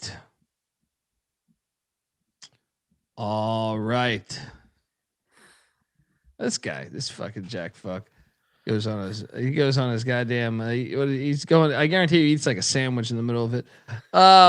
This guy, this fucking Jack fuck. This guy, he's in Utah for 2 weeks, and we're supposed to trust this guy. Fucking Adam That's Miller what I'm Lite. I saying. gotta fucking gotta do a Corona Is here. that after this Miller. is that a 0.5% Miller Lite? I don't know what the. Right? No, not Miller. Yeah, no, Miller. That's a regular Miller. I've this Corona shit. I don't know. How's that possible in Utah? They got regulations, brother. I know you haven't paid attention. If you're wondering why you're on your 30th beer and you're just starting to feel a buzz, their regulations are a little different. You know, like you're not allowed to get a double here.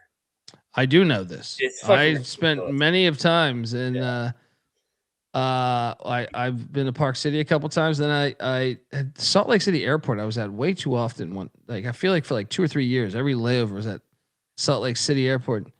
You couldn't get shit there. Maybe it's changed. This is probably like 15 years ago. And you're But, literally not allowed to do that. You're not allowed to double fist in the city, of Utah. I go, what? Like, Yeah. why is that a rule? What if you're getting your fucking wife a fucking beer or something? I mean, they're too serious out here. It's a weird. It's weird. It's It's a weird. beautiful fucking state though, dude. Like the Great. actual landscape is unbelievably beautiful. Like you could argue it's like one of the. You could say, hey, I think Utah's the most beautiful state in America. And I would disagree slightly, but I think it's right there. It's just weird.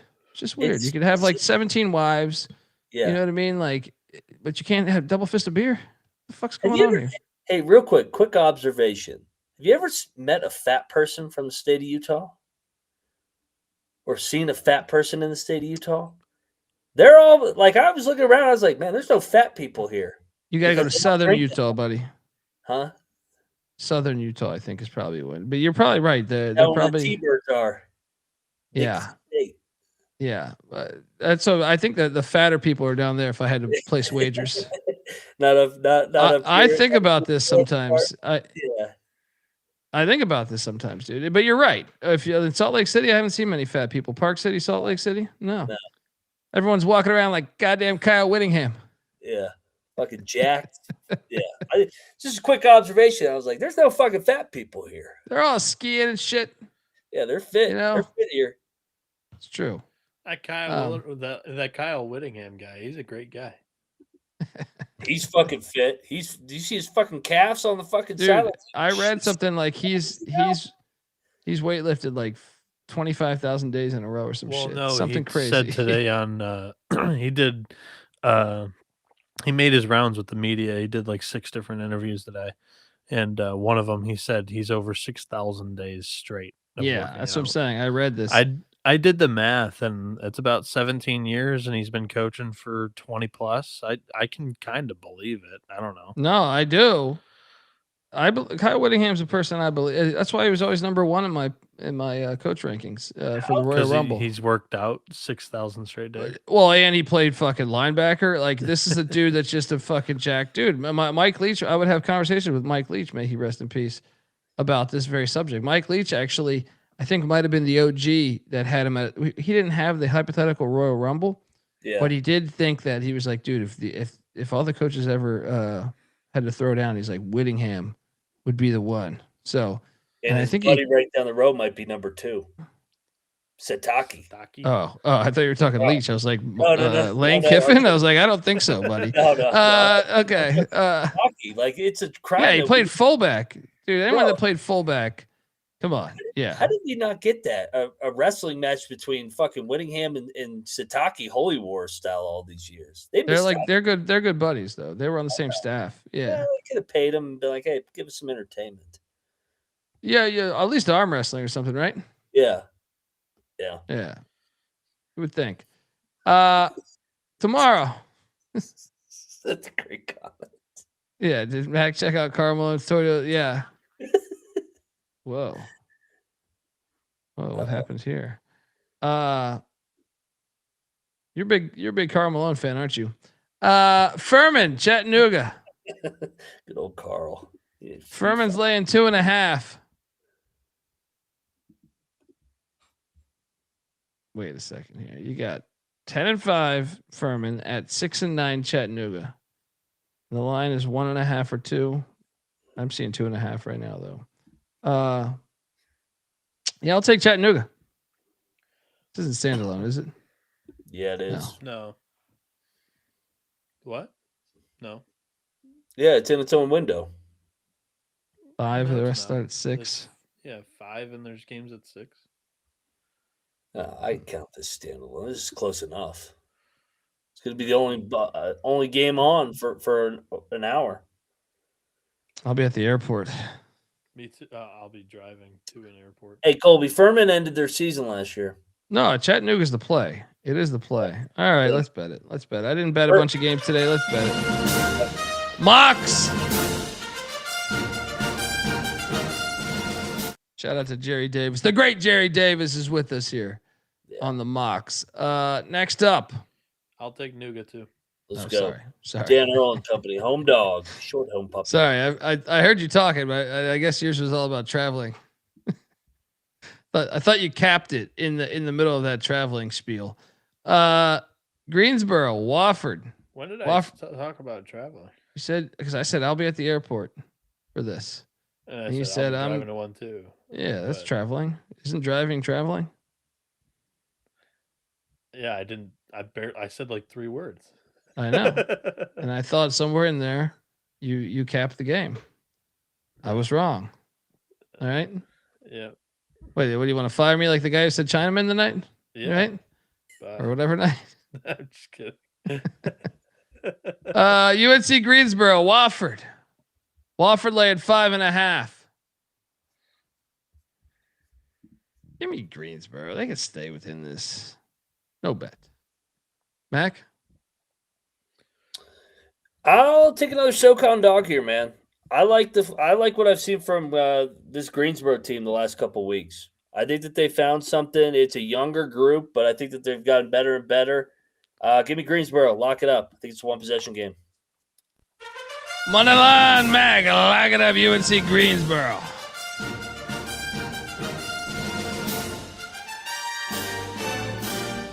Plus 200 on the money line currently. Bieniek, what are you doing here? Yeah, both of these teams enter the game 2-0 in the SoCon so far. Greensboro's wins are better, Chattanooga and Sanford, but both of them came at home. Their first conference road game, also Wofford's first conference home game.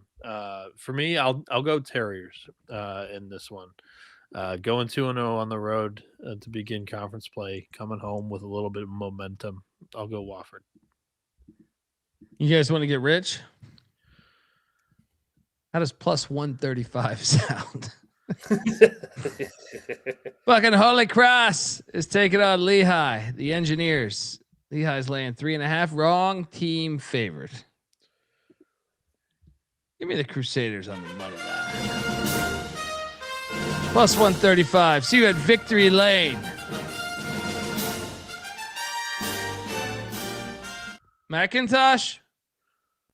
You don't like the what? How many games has Lehigh lost in a row? 3. Oh, they sprinkled in a fucking D2 win. I'll take the team that needs a fucking win. Bad. Lehigh. No bet. I'm not betting this game. I'll take Holy Cross here. Plus 135 money line, Bieniek. Pass. What's the over under on his bet games today on the mid major slate? 50 game slate. Let's go. Loyola, the Greyhounds take it on Army, the Black Knights. Army's laying 4.5. What is this? Plus 170 money line. Give me the Greyhounds. They're winning this game. They're better than Army. I am so sick of your Army Black Knights getting this treatment here. All right. I mean, dude, we got a battle? Please battle me here. No, okay. No. Army's been great as a fucking dog this year. They cover every game as a dog, but favored? No, thank you. I'll lock up Loyola. Maryland's going to win one of these games. Leffler is a good coach. They need They need right here. Plus 170 money line. Parlay this. Actually, don't parlay this with Holy Cross. Holy Cross. I feel more confident with this. So just keep them separate. Keep them separate. Bieniek, what are you doing here? Taking Loyola.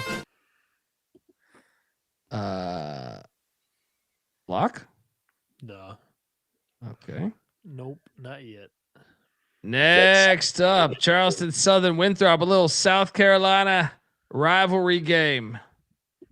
Winthrop laying 6.5 currently. Ooh, this is kind of a fire game.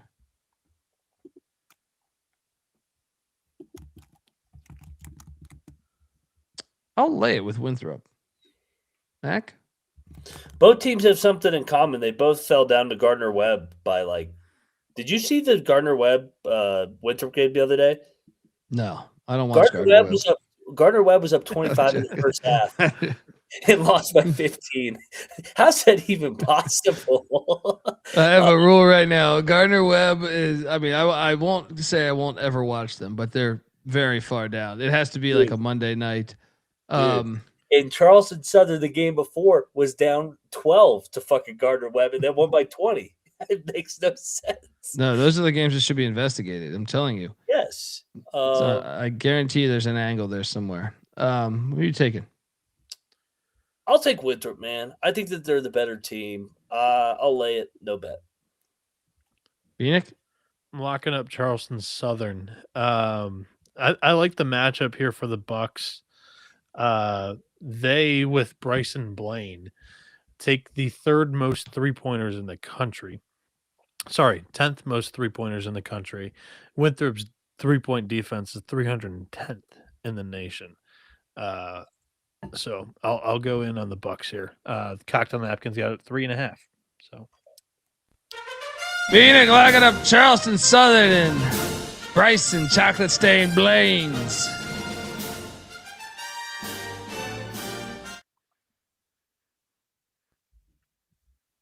Longwood, UNC Asheville. Asheville's laying 4.5.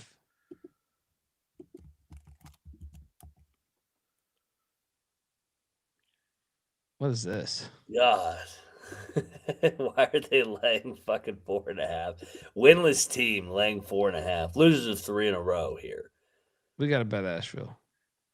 The fuck is this line? I like Morrell here. I think I could see them getting backdoored though. I mean, Longwood's way better than them this year. I mean, Longwood's not great, but I feel like they've looked better than Asheville. It is a back-to-back road spot too. Yeah, I'm gonna lock Asheville. Let's go. They're gonna win one of these games. Double lock on these dogs. Bieniek? I'm taking Longwood here, but no bet. Don't feel overly confident in this game. So once upon a time when I was well, I don't fucking know. Once upon a time, these teams played for a national championship back when they were in their proper conferences. Now they're in the same conference. Indiana laying 7.5. That's not Cole Fieldhouse. What's that shit? Xfinity Center, some shit like that. Infinity Center, some shit like that. I think it's Xfinity Center. I'll take Maryland at the points here. We're gonna have to lock this up. Yeah, 7.5 in the Terps.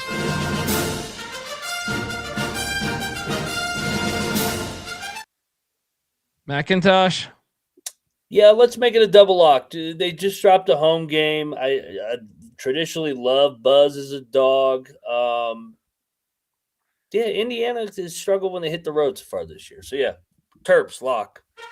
Double lock on the Terps. Bieniek? Maryland's my pick here, but I'm not firing on this one. You guys have fun. Well, let's continue these great traditional rivalries because Stanford is heading to Blacksburg, Virginia. Just a nice hop, skip, and a jump right into Blacksburg. Yeah, beautiful game. Stanford's catching 5.5. This game what is this time? 4 p.m. local time for them. We got to lock up these Hokies, but it stinks. It fucking stinks. It really stinks.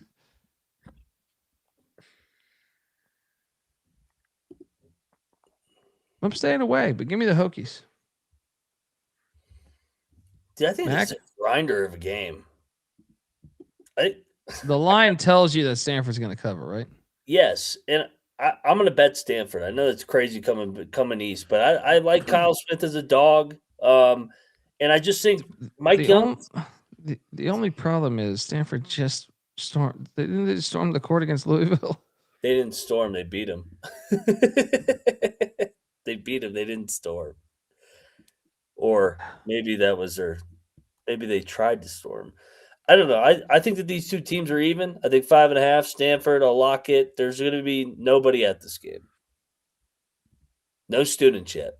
No, but they showed. I mean, they showed up for the Virginia game, but I don't know. Yeah, they ain't going to show up for Rivalry, though. Stanford. Yeah, I know, but at least they're good this year.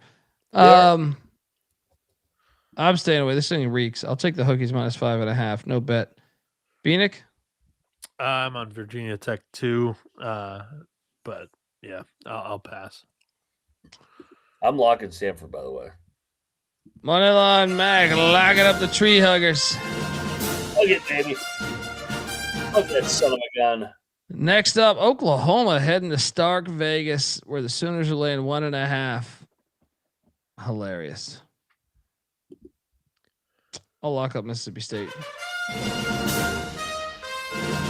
Chris Jans, bring him in the muck. Mac, Yeah, what's this line first off? well, I mean, Mississippi State is 9-5 overall, so they struggled like hell when they weren't healthy earlier in the year. They've won 5 straight. Exactly. They've found their identity. And They're healthy. They're healthy, and I'm going to fade Oklahoma in SEC play, and I'm going to fade Porter when we get to league play. I know they won the opener, burned me the other night, but I'm going back to the well. Give me Jans and company. They're going to grind this thing out. Let's go. Big win for Hail State. Let's go. Shout out to Hitchcock there. Mookie Blaylock. We got Wayman Tisdale references. Stacey King. Noah, what are you doing here, buddy? In the one matchup where Porter and Jans have played each other at their current location, Oklahoma won by 6 in Norman last season. That was the game that got him in the tourney. That was the win. I remember that. The cocktail napkin has Mississippi State favored. Personally, I find it really hard to understand which Oklahoma is going to show up. I'll pick Mississippi State, but interested to see what happens in this matchup. Man, Hitchcock killing it over here. He's going deep. I appreciate all this. Who was like the 4 they had in the 90s? Like mid 90s. I don't think he played in the NBA, but he was very good in college. I'm drawing a blank right now. Next up, Missouri, Kentucky. Kentucky laying 13.5. What is this line? I'm going in. They don't deserve to be favored by 13.5. Lock, Missouri. 10-point win. Mac? Kentucky's a good front runner. Feels like a front runner spot. Missouri, I feel like they are very when they get beat, they get the shit kicked out of them. I'll lock battle you. Give me Kentucky one more time. Line's tough. This is Florida Georgia tonight. This is Florida Georgia tonight. I'll pick a side in this lock battle too. I'm going to join Colby on Missouri. I'll take that 13.5 points. Cocktail Napkins got them just as an 8-point dog here against Kentucky. Missouri will play physical. They like to play downhill too. Still, Quentin's not up to speed yet. I think the last game he only played around like 20-ish minutes too. So 24. And Missouri wants to get downhill. They want to get to the free throw line. And Kentucky's defense is pretty soft. So I think that Tigers may have some success there. So locking it up. What is best in life? To crush your enemies, see them driven before you. We got a battle. Dundee and Phoenix on the Tigers. Back to Big Blue Nation. I like the Next up, we have the Canes heading to Winston-Salem, take on Wake Forest. Wake Forest laying 1.5. I like that Miami basketball logo. Shout out to Carlton, kicking ass. All right, there's some love from there. Wake Forest just beat Virginia Tech at the buzzer. Give me the Canes to come in here and have Steve Forbes it up here. No bet. Mac, what are you doing here? I like Wake here, man. I didn't think they played very well on Saturday. I think they played well here. I'll lock up Wake. And to pick them, basically, give me Wake at home. Let's go. Bieniek? I will go Wake here as well. Miami has played one road game, and it was at Ole Miss, who's got their fair share of issues. So Yeah. I'll fade them on the road. How many people will be at this game? Next up, we have FIU heading to Jacksonville, Alabama. This is a fire game. Yeah, Jack State laying 1.5. Max, should we bet Jacksonville State here? Absolutely. Pete Matthews Yeah. Coliseum, baby. Let's go. I think FIU's due. They're due. Yeah, there you go. Double lock on these Gamecocks. Bieniek? I'll take Jacksonville State. Kind of back and forth on that one. That one's a tough pick for me. Next up, the Citadel is heading to Mercer. Mercer laying 16.5. I'm seeing right now, actually. 16.5. Give me the Citadel and the points. No bet. It's not a South Carolina team, so we don't bet it, but points. Yeah.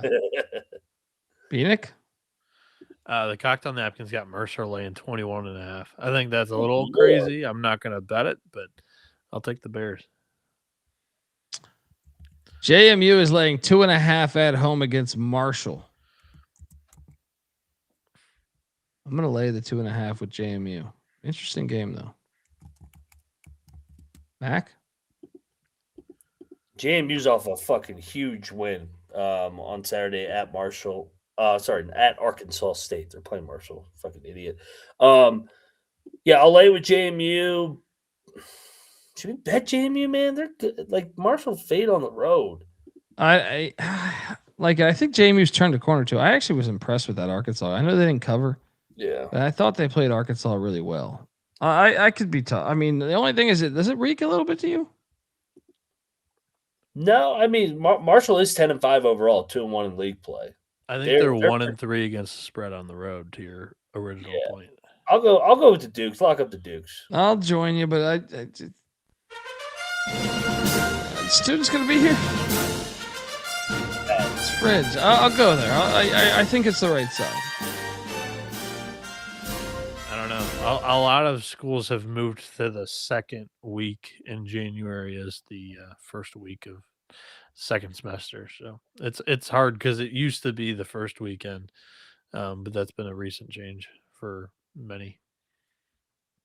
Well, who are you taking, Bieniek? I'll take JMU. Alrighty, next up. VMI, dude, big number. VMI getting 17.5 at East Tennessee State. Okay. I mean, they're off the big win over Dan Earl, though. Yeah. I'm still taking the fucking points. No bet. I'll take the points with you. No bet as well. I'm going to lay it, but it's a large spread that I don't feel comfortable with. Shout out to Canes Betting, giving us $5. Shout out to Mr. Moneyline Mac. Thank you, sir. Thank you for the live Kansas Moneyline call. You were spot on about the Fog Voodoo. Cheers, brother. That's it. That's been a year long. I mean, that's years in the making, by the way. Yeah.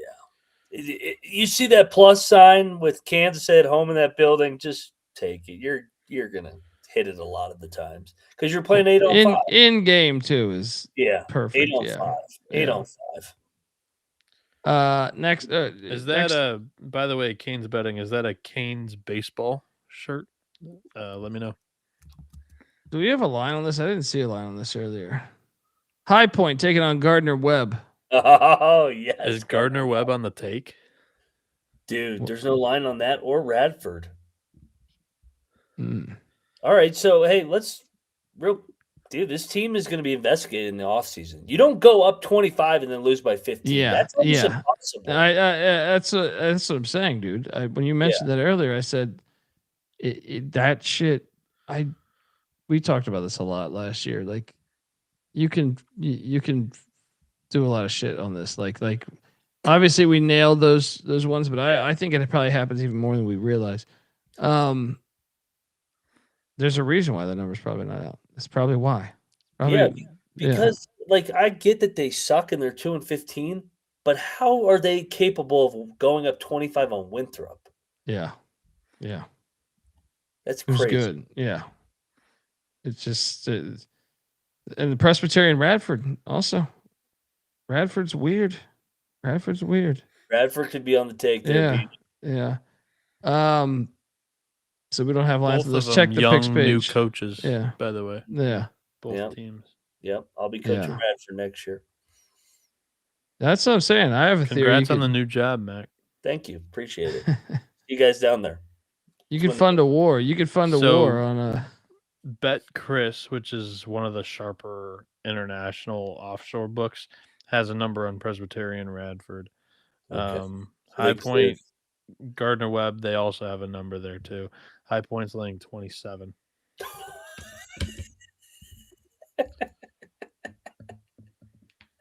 I'll take the points. Cocked on Napkins got him laying 29. I'll lay What's the Presbyterian Radford one? I think it was 6. Hold on. Radford's laying 6. It was 5. Radford laying 5. Oh. I'll take Presbyterian plus 5. Same. I'm not betting either of these because clearly there's something sketchy going on here. They're funding a war. That's what I'm saying, dude. That's what you look. You want to know how we went down to fucking Venezuela and got that guy? Right fucking here. Gardner Webb they had first half money line. Call sheet. Yeah, so I'm saying, guarantee you, man. They had Gardner Webb first half money line. They're like, yeah, we got the money. Let's go get this. Let's go get this guy. Boom. Choose trying to fund money to fucking bail his old man out. That's what I'm saying. There's a million ways to do this shit these days. All right. There's some sketchy shit going on there at old Radford. Bieniek, you taking this Radford game? I'll take the Blue Hose. Next up, Missouri State, Kennesaw State. Kennesaw laying 5.5. All right, get this. Missouri State's peaking though. Give me Kennesaw minus 5.5. I'm going to talk you into this. Do you know Kennesaw's 0-3 in Conference USA, and Missouri State's the 3-0 team? Yeah, let's go, dude. One team's lost 4 in a row. The other team's won 5 in a row. The team that's lost 4 in a row is laying the 5.5, and they're not bad. They passed the eye test. Lock. Triple lock, Bieniek. I was saying, to like back up Mac that his point's correct. Like, this is crazy. They've passed the eye test, and they are on a 4-game losing streak, and they are the favorite. I like the Owls here, but I didn't come in looking to bet this game. I'm sorry, Jeff Rogers. Go back to that. Back to that. Born and raised here in Utah. I live down the street from Dixie. Beautiful place. Can confirm fat people do exist here. Once again, I nailed this. I nailed this one because it's in southern Utah. Dixie's in southern Utah, correct? Jeff, they don't have fat people up here, though, right? Like, I haven't seen any. Southern Utah. Southern Utah, they have some, which is, it's weird because you have Zion there, which is just like the most beautiful fucking park ever, right? But you do. I went to some of those restaurants in St. George or Cedar City or some Cedar Falls, whatever the fuck it is. Right? I've been around your towns. It's actually beautiful, but I did see some fat people. But I mean, look, I'm just saying. I mean, you kind of see that everywhere. You think the northern part of the state looks down the southern part, but there's fat people? No, I do think that there is I mean, I'm just talking out of my ass right now, but I'm saying like it seems a little bit more. I bet you the northern Utah is like the southern Utah trash. I just have a theory that they probably say that. I have no proof, but I just got a feeling they say that. Is there any validity to that, Jeff? He said spot on analysis from the guys once again. And the southern people up there go, look at the fucking northern pencil necks, fucking dude. Well, I'm shit. telling you, man, you drive through that shit, man. And I've driven through it a bunch of times, man. Southern and northern, and it's like southern is more. I think that I think they would consider that white trash more than north. Like just like you see like more trailer parks and shit. You know, like I don't know if it's necessarily where Jeff lives, but I'm saying like around southern Utah, you see more. It's a little grimier. So I'm sure northern Utah is probably like those fucking piles of shit down there. You know what I mean? I could see it. I could see it. You know? Sammy says Mac is in Park City. Those are not Utahns. Yeah, those are all Californians.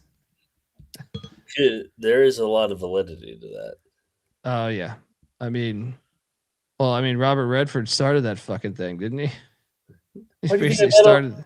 What do you think I bet on Stanford tonight?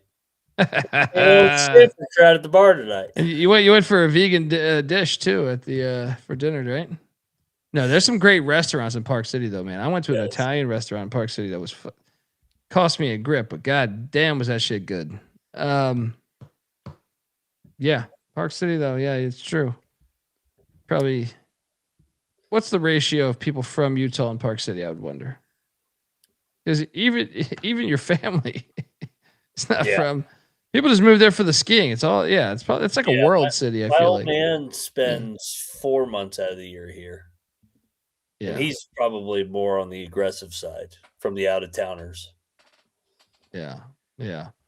But I mean, that's a common thing. It's like Santa Fe. I feel like Park City's turned into like Santa Fe. No, it's a great town. But Park City, to quote the juice there, says Park City's a dope ski town resort. I love Park City. My wife loves Park City. Yep. I brought her there. Look, you would think Colombian up there. She's just like, no, this is fucking beautiful. It's great. She would probably move there in a heartbeat. Park City is it's great. It's like Santa Fe though. That's what I'm saying. Or it's like Sun Valley, Idaho. It's like these are like hotspots for the rest of the world. I feel like, and that's our analysis on the triple lock on Kennesaw State. You heard it here first. Did we lose Bieniek? Welcome to the party, pal. I thought he was sleeping over there. Soaking it in, Bieniek, right? Triple lock on Kennesaw State.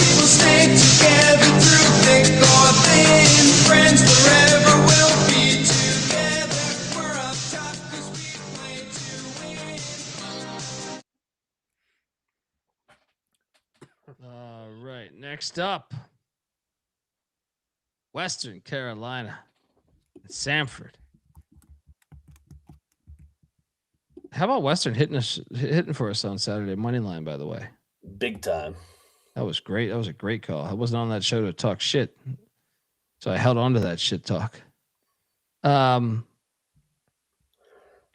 Western's getting 6.5. I think Western's live here. I think Western's better than their record. Give me the points. I do too. I'll just take the points, no bet though. Let's stay away. What's interesting about it didn't dawn on me until recently. When I was in St. George, I like walked in on like an outdoor concert where they were playing jazz, and then it didn't even dawn on me because I've always made fun of the state of Utah for having the Jazz, right, from New Orleans, which they didn't change the name, which I thought was ridiculous. But then now that I think about it, I did walk up into live jazz in St. George being played. Maybe there's a secret to this madness in Utah. Ingredients. Maybe there's more jazz than I realize. Bieniek, what are you doing here? Western Carolina, and there's a little bit of an edge on the cocktail napkin towards the under, but I am not betting either here. Gotcha. Rob in the chat saying, Colby, why don't you like Pat McAfee and his goon squad? I don't dislike Pat McAfee and his goon Yeah, squad. actually, Colby quite likes the way that McAfee has kind of knocked the door down for others in the media space and how he handles himself, I would say. So, Hey, it's Peyton Manning, and you're listening to SGPN. Let's ride. That's Pat McAfee right there. I have nothing against Pat McAfee. I mean, I wish I wish he would stand up a little bit more on College Game Day for some of the stuff that not that he says, but some of the stuff that other people say. But I have nothing bad to say about him. they've kind of, put Disney in their place, and they're allowed to say pretty close to whatever they want on. I mean, he got that dude full fired, network. which is pretty fucking hilarious. Yeah. So I mean, but in general, like, I mean, I don't go out of my way to watch it, but I have nothing bad to say besides he's a mountaineer, and Mac probably likes him too much. Yeah. He's a hell of a guy. Yeah, I got nothing. I mean, nothing bad to say. What makes you think? Oh, because did I say something bad about McAfee? I didn't say anything bad about him, did I? No, I don't think so. Oh, No. Park City, I think, was so Salt Lake City hosted the 2002 Olympics, but Park City was like a suburb, and no, they probably did the skiing there, Winter Olympics. Yeah, my parents went, so I've heard all about it. Yeah. Yeah. Okay. Next up, we have UConn Providence, the I-95 rivalry. Providence catching 10.5 at home. Talk about it real quick. Grabbing a drink. How lit is this environment going to be tomorrow, Noah?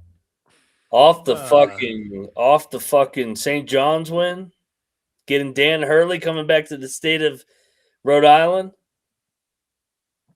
So this is a nasty rivalry between Hurley and just the Providence fans. He's in the Providence fans hate him too because he was the head coach of Rhode Island. So even before he was a UConn coach, I don't know I'm interested to hear what the cocktail napkin has on this one, Bieniek.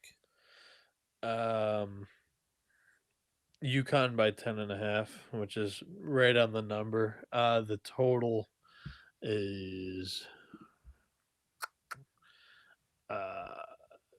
151, which is also right there.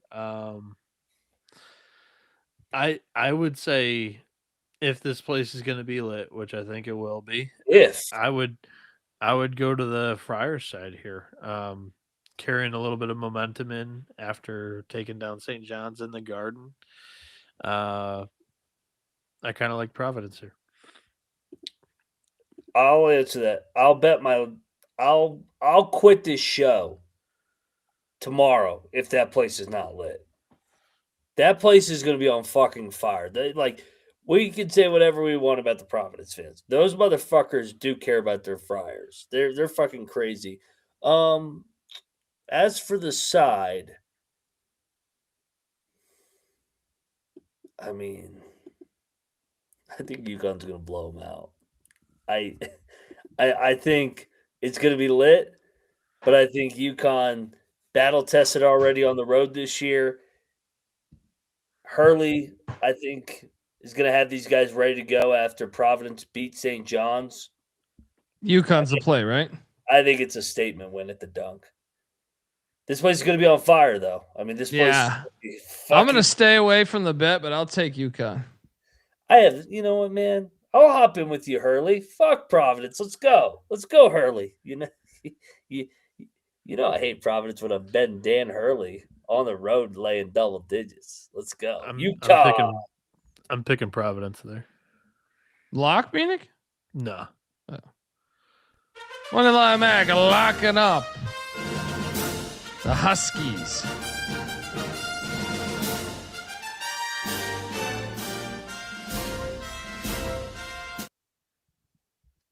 Next up, Xavier Marquette in Milwaukee. Marquette's laying 4.5. Let's hit Marquette here. Come on. I know they're favored. I know we hate Shaka's favorite, but I'm going in. I think it is. I think it is. Lay the 4.5 with Marquette.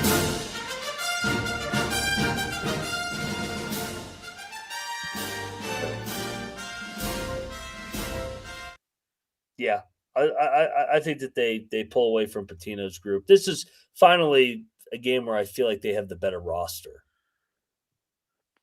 I mean, they're just due, right? They're just due.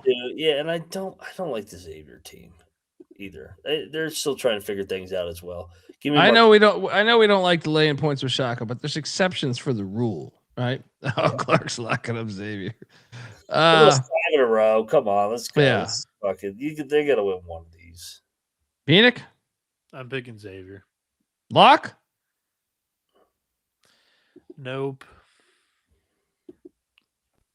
Double lock on Marquette. Block battle with Clark.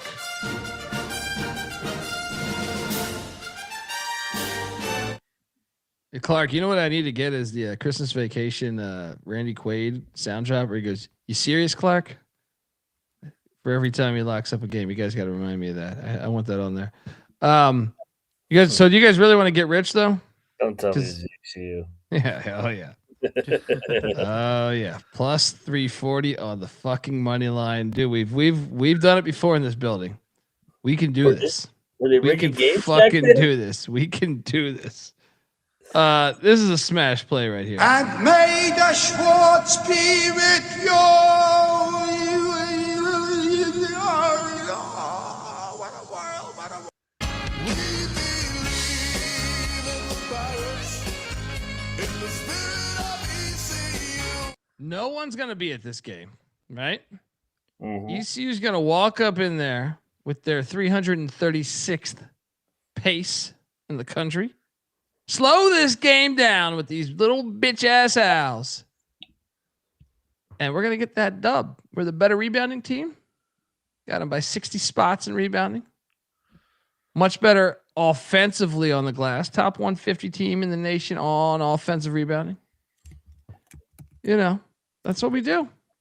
And we got a history of going into Philadelphia and getting dubs. All right? Let's go. Moneyline play. Mac, you win or what? I do think it's too much. I don't want to lock ECU. I've had too much paint with Schwartz. I could see Temple just pull it away at the end. No bet. Give me ECU. No bet. Bieniek? I'll pick Temple. Bastard. Next up, George Mason and Fordham. Fordham's catching 5.5 at home. Come down a point.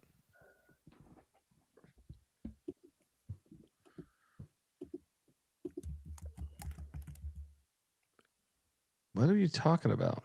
Stop at the races. No, we're talking about ECU and Temple, buddy.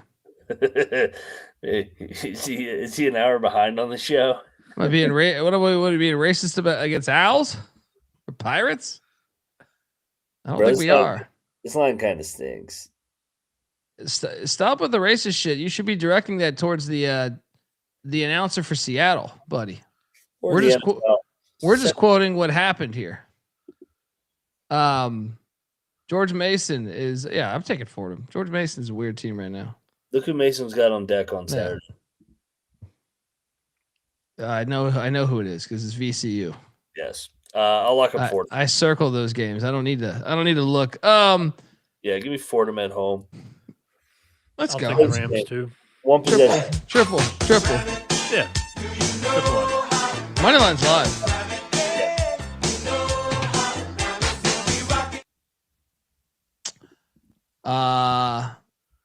Next up. St. Louis VCU. Damn, VCU's got St. Louis and Mason back to back. Yeah.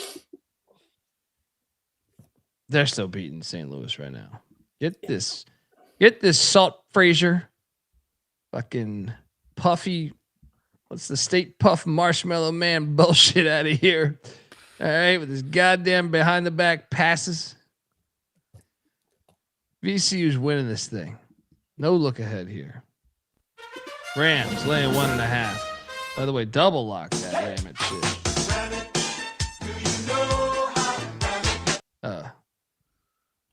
Mac, you going to St. Louis? Hell no. Let's go. The Eagles said, you knew where I was going here. Big game. Yeah, we'll take VCU tonight, and then we'll take Mason on Saturday. We're already getting our narrative ready to roll. Fade this Kareem Abdul-Jabbar bullshit. This goddamn, this fucking fat jelly little finger rolls. Goddamn bank shots, this little corner bank shot bullshit. You go get drunk at Scotty's. Yeah, gotta get bucked up. Here we go. Bieniek, what are you doing here? I'm gonna take the over. The over 169.5. I think is a really good pick here. St. Louis runs at a top 25 tempo, top 10 offensively in pace. VCU still top 100. I know they're more thought of as like a very well sound defense, but top 100 in pace and the last 5 games, 84 plus points in each. VCU's found an offensive groove. St. Louis is going to score. They typically that's their strength. So give me the over 169.5. The Cocktail Napkins got it at 172.5. Now, this game is fire. Yeah, by the way, I'm sorry. Lock that up. Guys, I was thinking about this the other day. What's Salt Frazier's name again? Why am I drawing a blank on it right now? Who? Salt Frazier. Robbie Avila. Yes, Avila. Oh, yeah. Dude, you know who he is? You know who he is, dude? He's Kevin Pittsnoggle. He's got some Pittsnoggle in him. Yeah. He's going to be, I guarantee he's going to be doing construction in like 3 years. No, Pittsnoggle's definitely doing construction. I feel like teacher my ass. He's repair. Just because you're repairing the school doesn't make you a teacher. Right? Pittsnoggle, baby. Yeah. Salt Frazier is going to be a crossing guard. Yeah. He's I can totally see him being a crossing guard. His little white gloves on. Is this his first? Is this his first trip to the Seagull? Did they go to the Seagull last year? I bet you they didn't.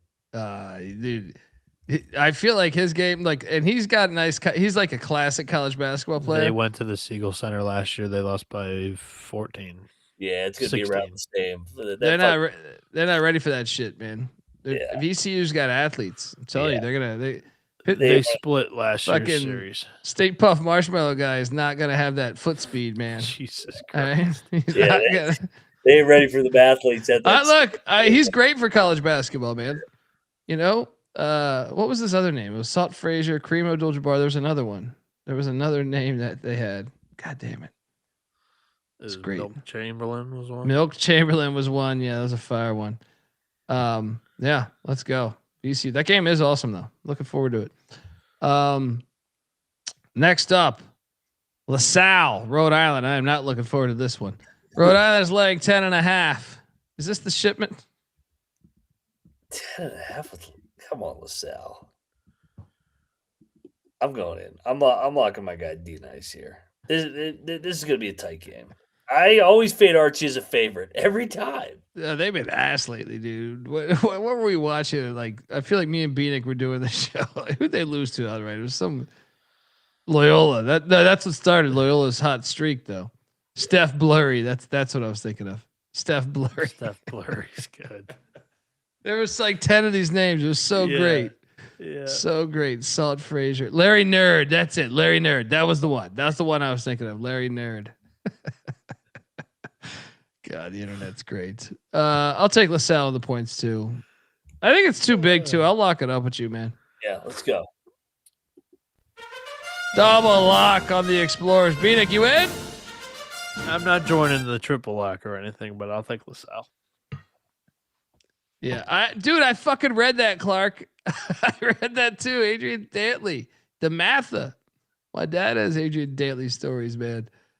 That's hilarious. He's like 6'9" too. Can you imagine that shit?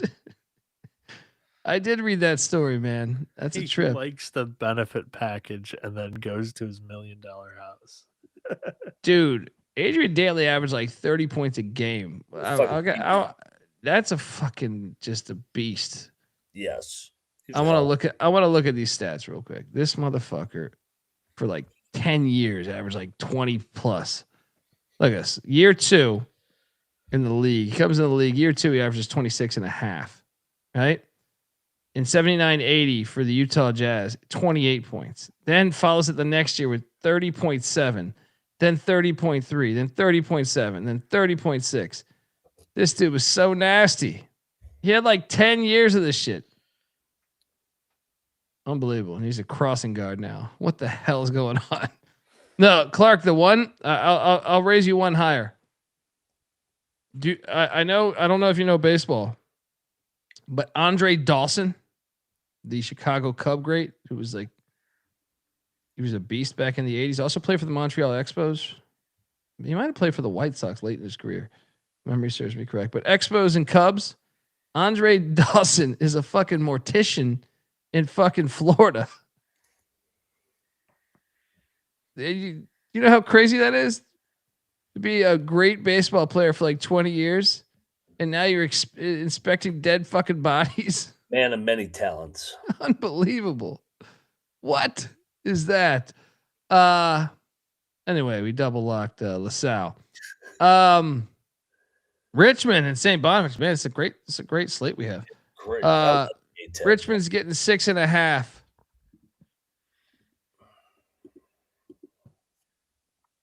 I'm gonna lay it with the Bon. I think the Bonnies actually might blow them out. They've had a week off. Yeah, let's bet the Bonnies. Yeah, Richmond already got their split on the road. Yeah.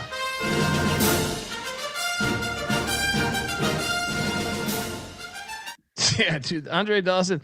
The worst part about it is he might be a genius because there's money in this death world. I'm telling you, them hills. That's like one of the best. I was reading like the best investments you can do in a company.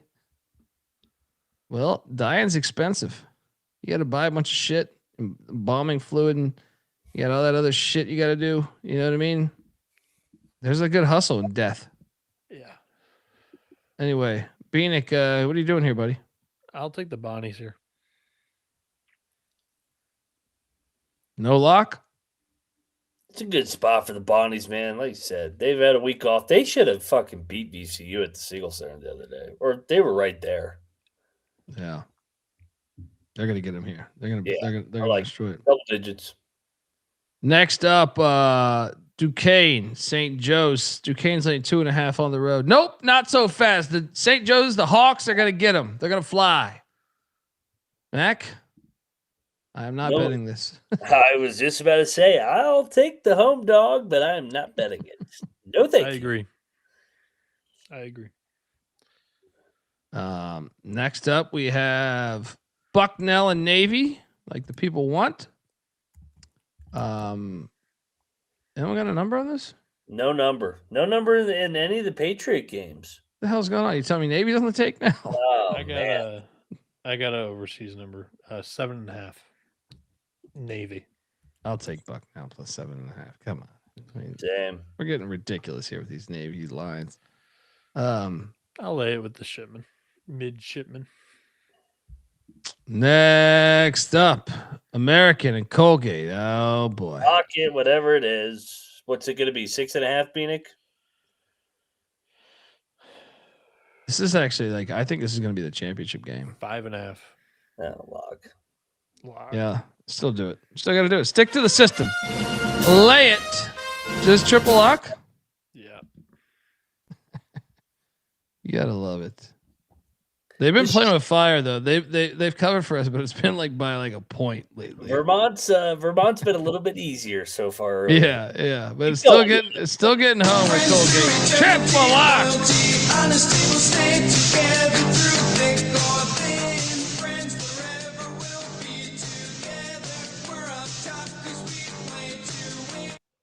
Nah, but Clark, isn't it a trip though? Like, I still feel like you trip out seeing it. Like, if you're just walking your son to work or to school or whatever. I mean, and Adrian Dantley's the crossing guard. You're like, God damn, he's like 6'9", right? But I still think you're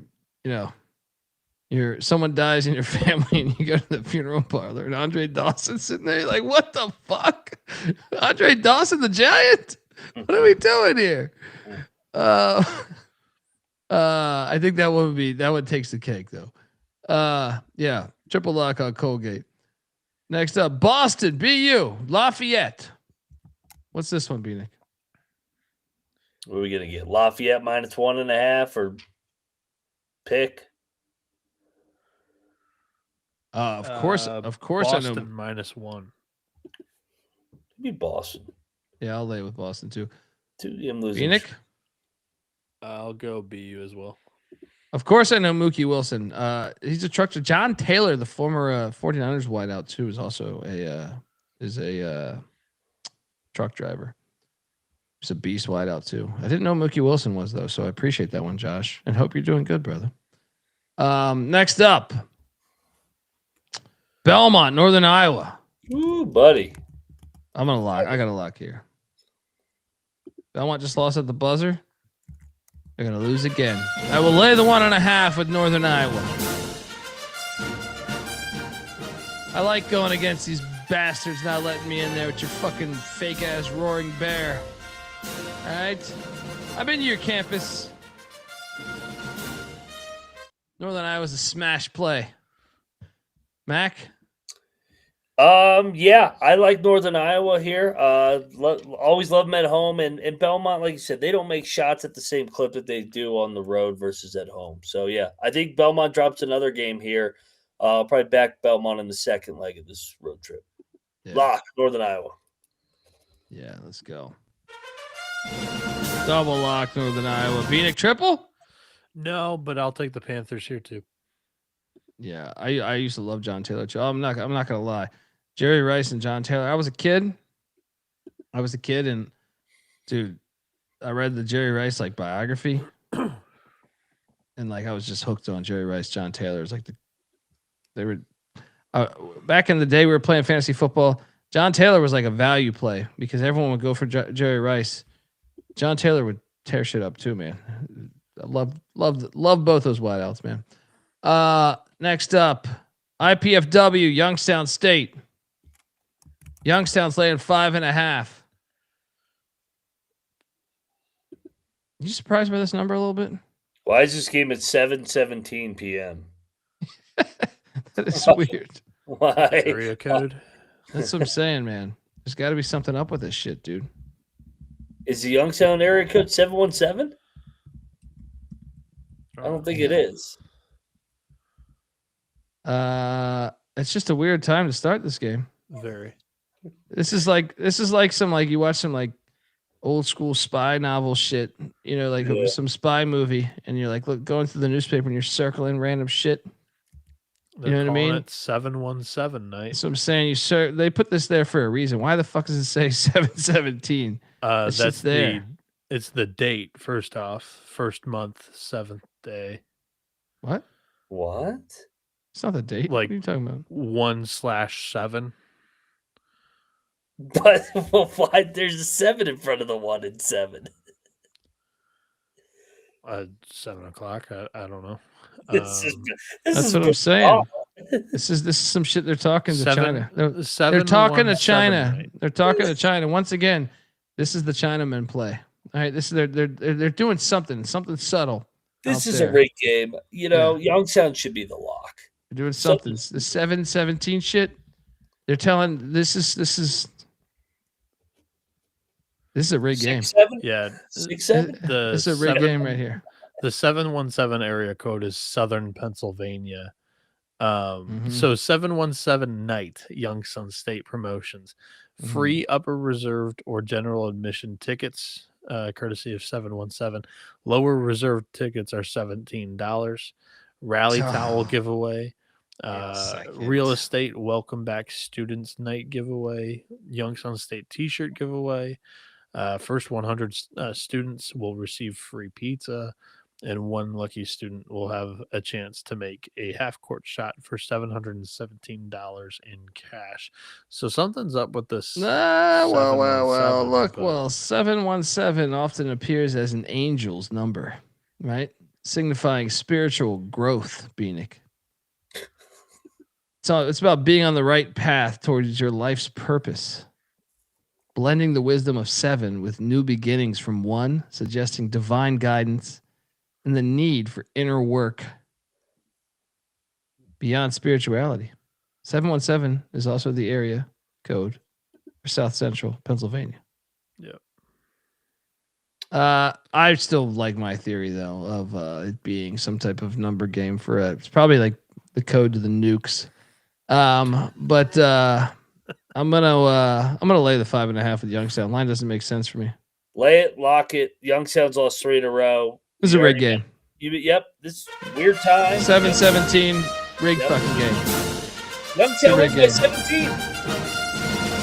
I wouldn't eat anything that they serve at the stadium. I'll tell you that right now. Free pizza. This whole game's under investigation. Bieniek, what are you doing here? Open up your third eye, Bieniek. I'm gonna lay it and lock it just because the cocktail napkin has it as a 3-point edge. You guys are saying it's a rigged game, so let's go flightless birds. 5.5. I'm telling you, the 7-1-7. It's telling someone. I guarantee you, this is like. Think about this, man. Think about this. Is we're telling someone who's probably over there and saying some other country. By us putting this time at 7-17, they're telling them to bet this game all the money on Youngstown State. Yeah. Right. And then they're going to collect a bunch of that money from this book, probably in Japan or some shit, who knows what country. Right. We're taking that money. We're going to bring it to to Las Vegas.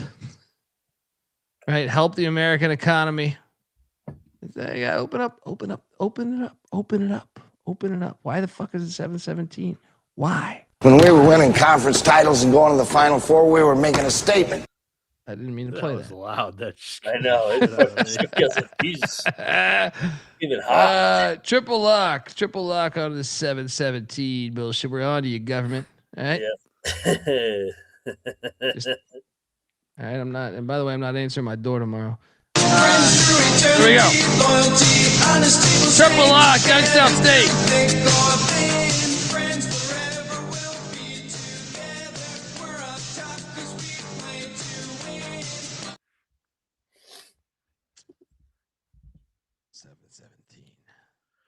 Next up, Crichton, Villanova. Nova's laying 6.5. Give me the points. No bet. If I told you this line would be this at the beginning of the year, I think you'd call me crazy. I also think they're baiting you into taking Nova. After watching the teams play a lot this year, I kind of agree with the number, but I don't know if Nova is able to beat them by like 8. I think they win by 5 or 6. I love Creighton here. I love McDermott as a dog. He covered. I'm about to say, is the money line live here? Yes, I think they are live to win the game outright. They stayed out east. They dropped that game that they should have fucking plus won. 250 right now. Let's do this shit. Let's go. Give me McDermott. Let's do this shit. Yeah. Willard's due for a fucking egg. He's due for an egg. Creighton plus 6.5. Screw that money line plus 250.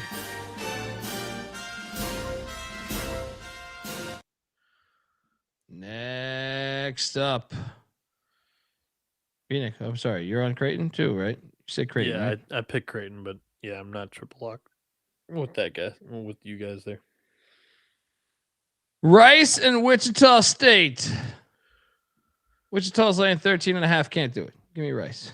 Students aren't in there. The show's gonna be empty. Give me Rice. Fuck. Yeah, I'm although you said you'll lock it. No, I mean they just played. They had an all-out game against. I was say I can't lock it after Tulsa beat them by 1,000, and I bet Rice. yeah, that's what I was thinking about. But I do like the point. Yeah, I'll take the points. No bet. Bieniek? Yeah, I'll also take that 13.5 with Lanier as a big dog against Paul Mills. Next up, we have Florida Atlantic and UAB. UAB laying 3.5. Stop.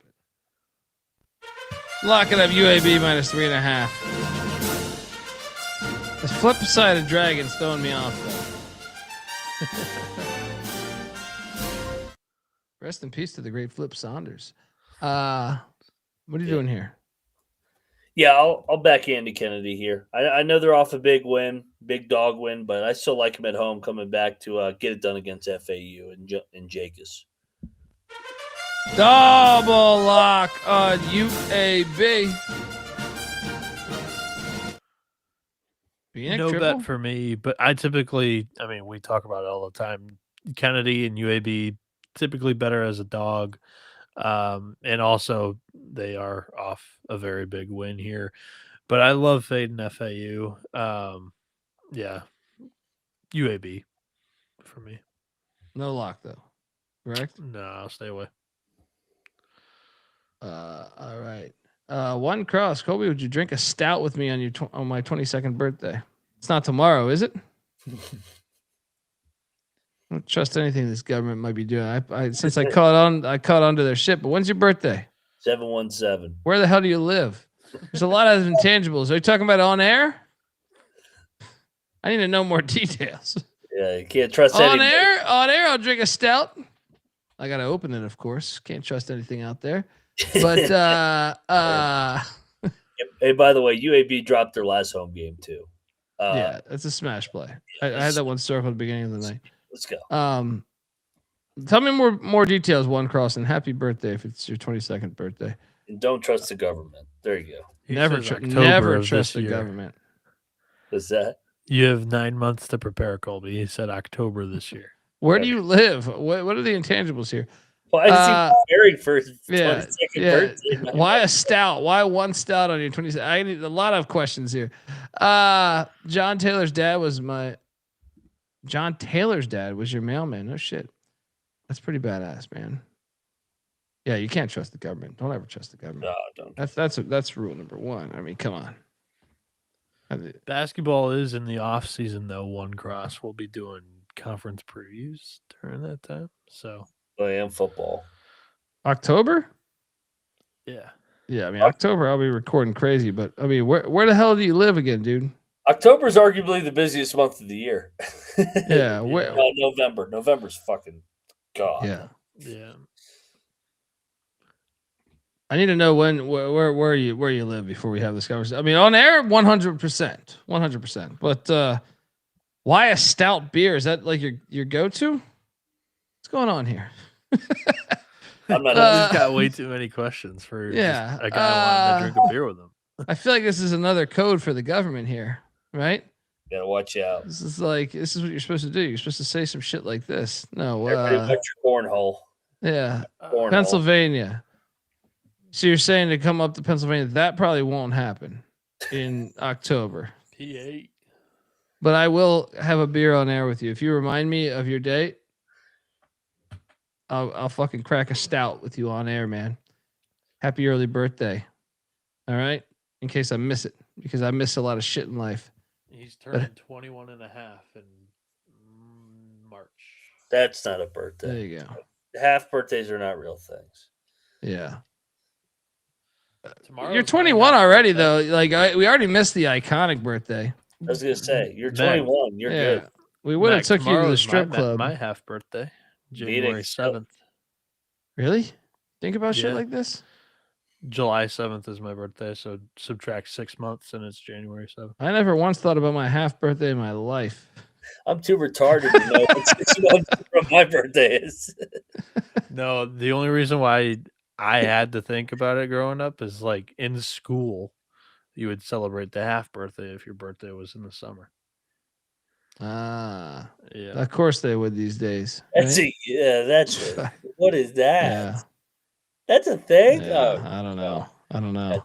I'm out of here. Signing off.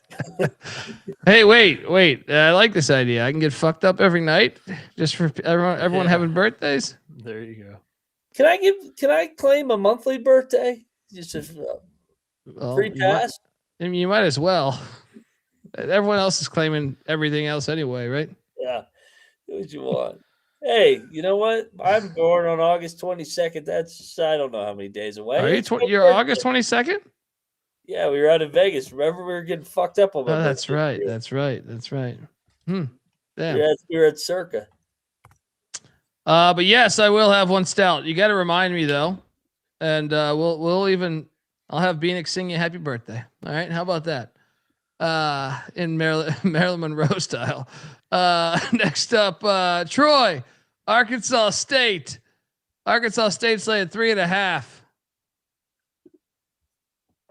Arkansas State's a smash play here. They Yeah, just got they destroyed by slapped them up. JMU. Yeah.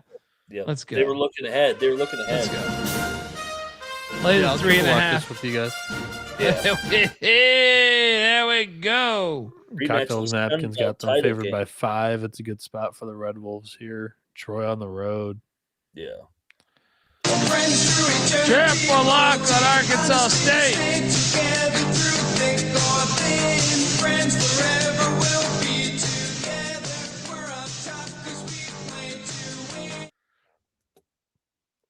This guy's referenced the Blue Oyster Bar. That's a Police Academy reference. Hey, Colby, For the gay bar. Yeah. And back to this.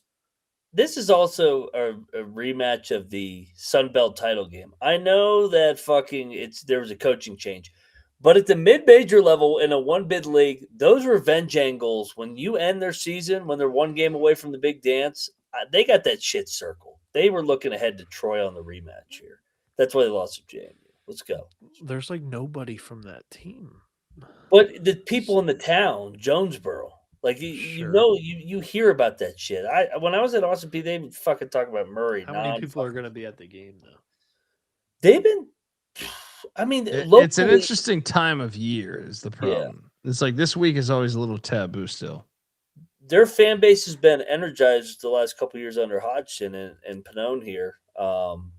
I think it'll be a good local crowd, but obviously it won't be lit because there will be no students. Yeah. Shout out to Cool Chuck. He's here for the gangbang.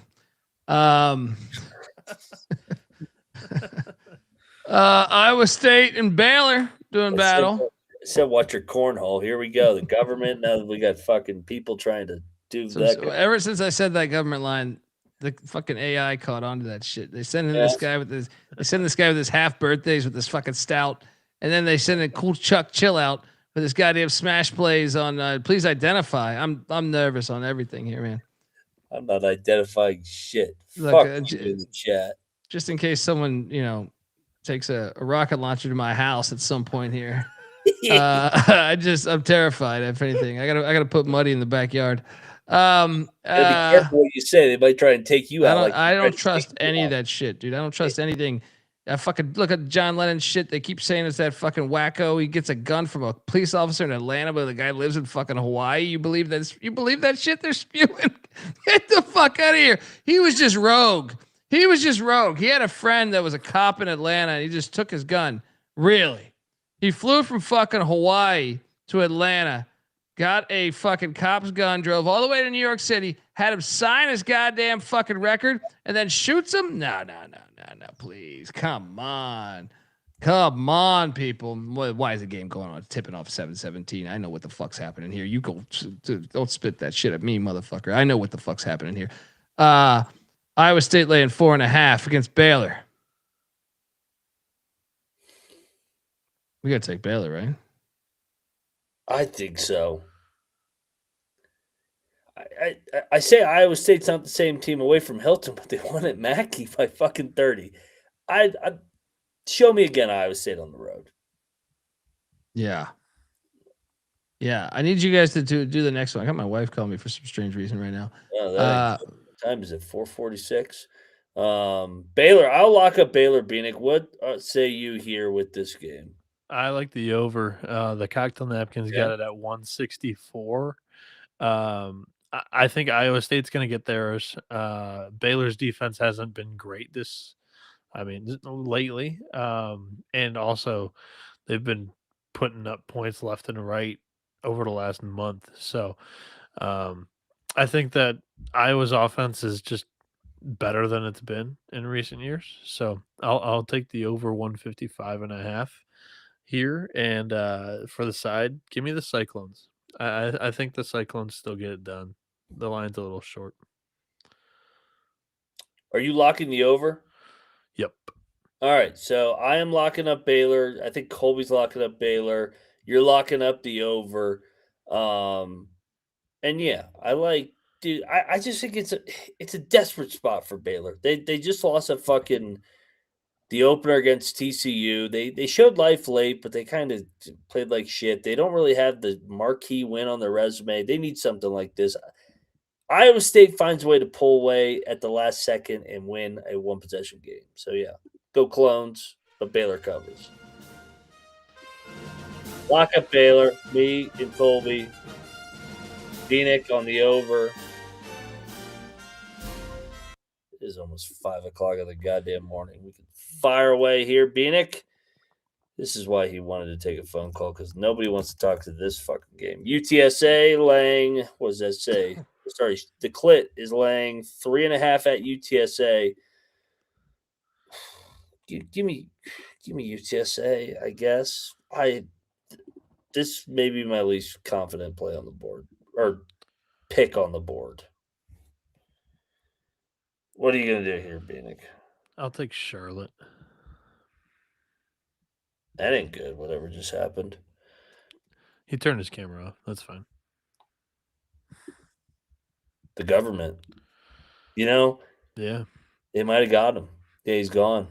No, I removed him. Oh, you did? Yeah, All right, Super Pit, North Texas, South Florida. All right. So now, wait, so South Florida's laying 4.5. Sorry, I misread the line. Dude, does Hodgson bounce back, or I think I just want to keep riding the mean green here at home at the Super Pit. I know South Florida's coming off a loss. It'll be a desperate spot, but in that building, catching points, I think it's a one-possession game. Give me the mean green here. I'll lock this again. I'll run it back with the mean green. Yeah, the cocktail napkin only has the Bulls laying 1. So I think a lot of people are going to view that as, hey, this team's off a loss, should respond quite well. They're a good mid-major, so they'll lay it. But, yeah, I think I respect the home court with North Texas. They play much better at home than they do on the road, and their defense is tricky. And I think that North Texas should be able to keep this one low scoring and within reach. So I'll bet the under here is what I'll do. The cocktail napkin has it at 136. And yeah, I think North Texas is going to stay in it. They'll probably dictate this pace. Yeah. Bring it into the mud. Keep it close. Under 145.5. You laid it out better than I did. I agree with you. If this game was in South Florida, I would lay it with South Florida, because I think they could dictate the pace at in their building, because I think they could get more up and down and make it a higher possession game. But yeah, North Texas lock. You're on the under. I'm on the mean green again. Go mean green.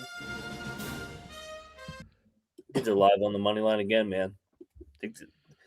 Team's good at home in Denton, Texas. All right, Southern Illinois, take it on Illinois, Chicago here. We got Southern Illinois. Why am I not seeing this? Laying 3.5 off the buzzer beater. Yeah.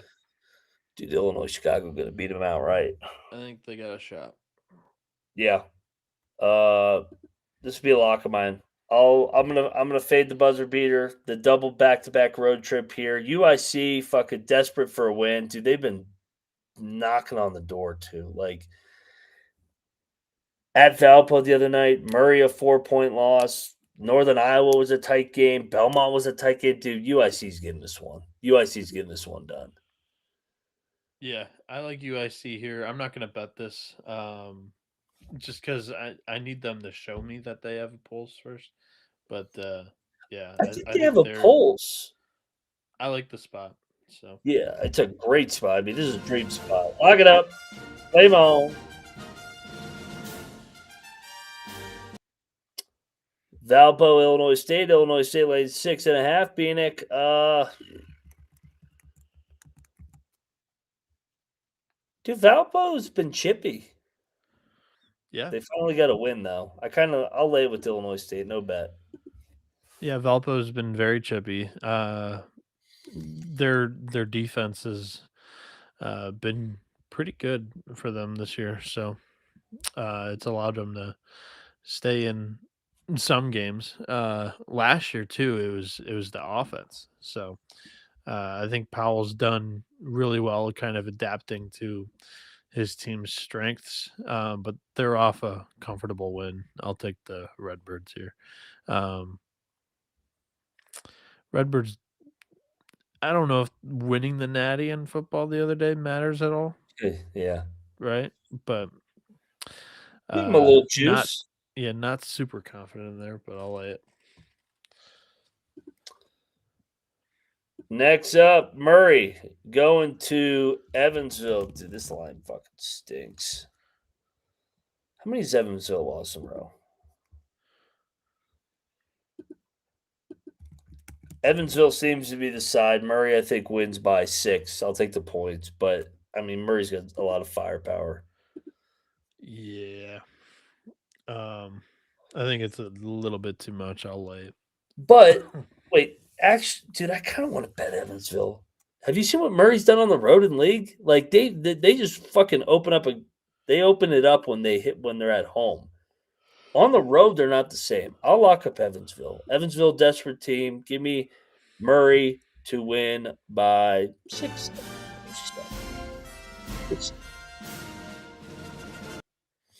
That's a fair point. Yeah. I mean, shit, they played with their food against fucking Valpo and Illinois Chicago, the other 2 teams in the basement. Purdue laying, what are they laying now? 16.5, Bieniek? My shit's covered up. I can't see it. 16.5 on the slide. Yeah, that's only painful when I'm trying to open up a bunch of tabs while doing this. Double road trip here for Washington, Purdue off of the Wisconsin win. I'll lay it. The cocktail napkins got it pretty much dead on the number here. I'll take. Are they better win by like 25, man? Yeah, I'm not gonna fade the building. Let me ask you this: UCLA second leg of the road trip this week blown out. I know they dressed it up late. USC second leg of the road trip this week blown the fuck out. Oregon second leg of the road trip this week beat outright by Rutgers, worst team in the league. Purdue fringe lock. Check the picks page. I'll probably end up betting Purdue blowout. Hotty Toddy taking on Arkansas here. The Razorbacks. So a bunch of SEC games in this 9 o'clock window, by the way. I know. Yeah, well, they always do this. Tuesday and Wednesday, they love this late window. Arkansas laying 4.5. Actually, I think it's only 2. There's a couple of Big 12 games. There's 3 Big 12 games in the 9 o'clock window. Just line, dude. Ole Miss is broken. Broken. Is there a case for Ole Miss? No, I don't think so. I think there's a case for maybe against Arkansas. It's just their second road game. In their first road game, they had a lead and choked it away late at Michigan State. But that's a good test, though. State's just a much better team than Ole Miss at this juncture. No, I like the Hogs here. I think Cal's got his swag back. I got my swagger back. What's going on in this house right now? Weird shit's going on tonight. I'm telling you, the fucking government's hacking into this fucking stream. Colby disappeared. They're about to take me next. Bieniek, you're gonna have to finish the fucking show here. I'll lock up Arkansas. I think they blow them out. Revenge. Ole Miss swept them last year. I just think Arkansas's guards too much firepower, too much size. Ole Miss sucks. I love Beard too, man. I tried to talk myself into Beard. Not happening. Arkansas rolls. Woo, Big Suey. Clemson, SMU.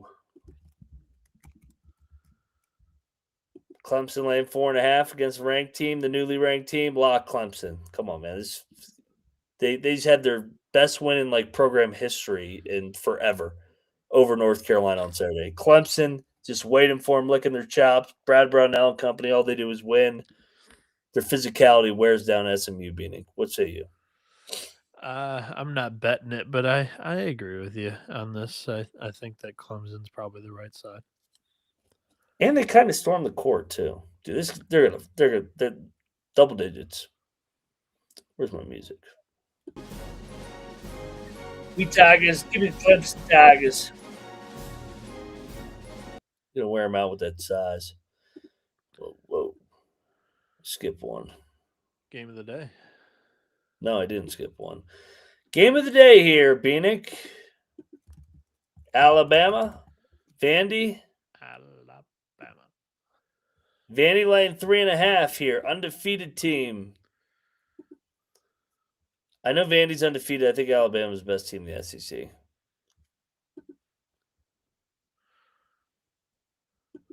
I think the Tide are going to get him. I think this is going to be the first loss. I'm going to lock up Alabama. Love what I saw from them in the opener. I think Oates getting these guys ready to roll. Once again, he played a hard-ass non-con that I think has him ready to roll in SEC play. Roll Tide, roll, lock. Yeah. Your point about the schedule is correct, but I'll lock battle you. I'm going to go Vanderbilt. My model's got them as a 8-point favorite, and yes, they haven't played quite the schedule that Alabama has played up until this point. But last year, Florida played a mediocre non-conference, and they turned out to run the table and be good enough to win the national championship. I'm not saying that Vanderbilt would be my pick as of now, but they've been super impressive, and I don't think that they're getting the respect that they necessarily deserve on the market. Whereas I know Alabama is more of a public team in college basketball. Getting 3.5 points when Vanderbilt should have a lot of buzz with that 14-0 record, and I just don't know if they do. So I'll jump on the edge with my cocktail napkin, and I'll lock battle you. Give me the Commodores. All right, we got a battle. Bieniek on Vandy.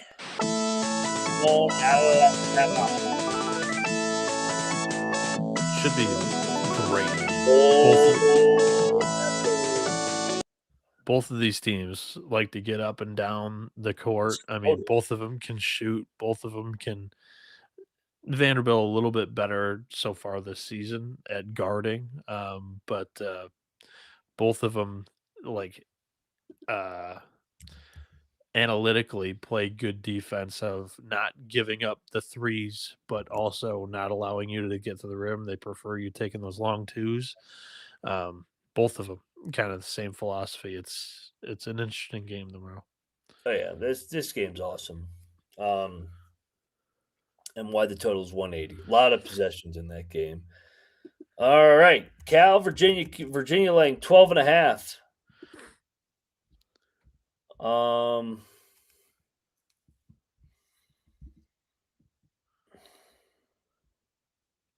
I'll lay with Virginia, man. I'll take the points. I just don't trust Madsen, man, as a coach. Cal's got good vibes right now, so. Oh yeah, shit. Cal. I was pretending like Cal was off the loss because I'm thinking that they lost that Notre Dame game. They're off the miracle win. I'll lay with Virginia. Virginia blows them out. Fringe lock. Check the picks page. The Tommies are. Let's go to the summit here, Bieniek. The Tommies are taking on South Dakota here, laying 13.5. Do they blow this one open? These are the games that I love having the napkin for because typically I'm all in on the Tommies at home. Like I think they get it rolling here. South Dakota sucks on the road. Horrible. I think they get blown out. However, Napkins really only got them at 12, and I think that everything that we know is already in this line, and you're kind of laying a little bit richer than market price. So I'll take St. Thomas, but I'll stay away from the bet there. I think this is a smash, man. But it's actually no. I'm gonna say off it. South Dakota had a fucking week off, but I think the Tommies is the right side. No bet. Utah, Colorado here in the late window. Big 12 late window. Colorado's laying 9.5 off off a road win in Tempe. The elevation won't bother Utah. This is too many for a solid Colorado team. This is too much, in my opinion. Utah had to play fucking Arizona in the opener. Throw that out. Arizona's fucking the juggernaut. I'll lock up Utah. Little bit of a not desperate spot because it's only game 2, but think Colorado feeling themselves a little bit. Elevation doesn't bother them as much. Give me the Utes and the points lock. Yeah, I'm not limiting my look of Utah only on the conference opener against Arizona. Utah has not really passed the eye test much this year. Their best win's Ole Miss, who's kind of really shown their true colors lately, and I'll continue to fade them, and don't know if they've got a good coach over there. So, Colorado, don't love it. That's a lot of points to lay with them because they're not great either. Yeah, but I'll take the Buffs. Guy out of Buffalo. No Utes. Salt Lake, right down the road from here. Go Utes. By the way, the Holy War is here on Saturday. I did notice that right down the road from me. Speaking of Holy War, the other member of the Holy War, BYU, taking on Arizona State. Kind of want to take Arizona State. Has Arizona State been to the Super Soaker though yet? Yeah, last year they lost by 20. But I like Arizona State off the loss. I'll take the points. Yeah, you just mentioned it too. The Holy War is next. I'll take the points with the Sun Devils. Here, I'll give you another gross one. Hold your nose. Lock up the Sun Devils. Up their home opener, hit the road. Give your best effort from early. They have talent. BYU wins by 13.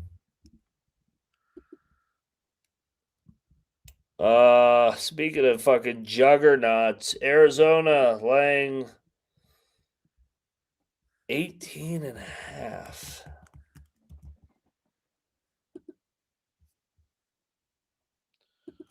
I know I'm just taking these Big 12 dogs, but I think these numbers are too big in the Big 12 right now. I like Arizona here. Who's Arizona got on deck?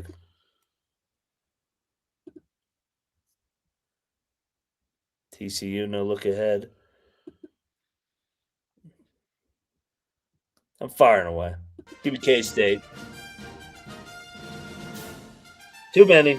19.5. Give me that 19.5. I see it out there. Arizona wins by 15.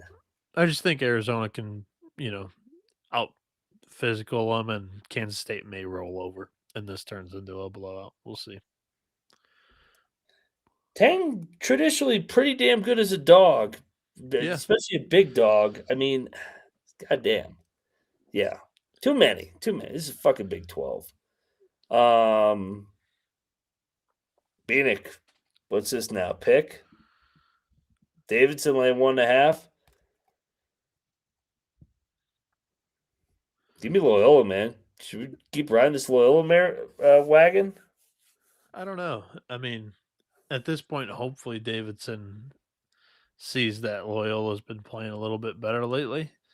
Loyola is at home, and Davidson is playing their second straight road game of the week here. But I kind of like the Wildcats. Only laying 1.5. I think they can win it by 3 or 4. You want to battle me here? No. Single lock. Mr. G, man, they got something figured out. Should it be Dayton?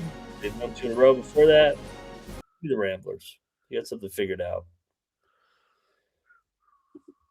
Drake Bradley here.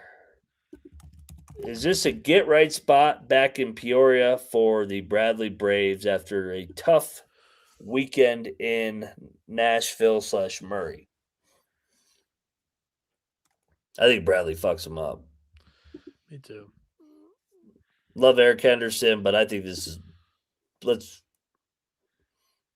you be talked into a lock here? Not really. It's a lot of points to lay with Bradley. But I think their home crowd shouldn't be affected as much by the New Year's break because it's more community than it is like student section rowdiness. But I'm just not really a believer in Drake right now, and I think that Bradley could be able to pull away here. On with the Braves, locking up Bradley, and then the finale of the night.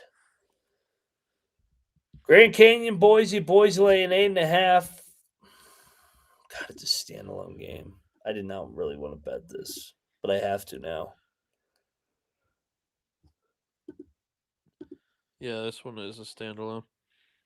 Has Grand Canyon hit the? Yeah, Grand Canyon has hit the road. They won at Wyoming. They got drilled by St. Louis. Yeah, well, I was talking about just thinking about elevation. I'm on Grand Canyon. Bounce back, Boise. I like Boise, but Boise tends to play a lot of close games. They're off the triple overtime game.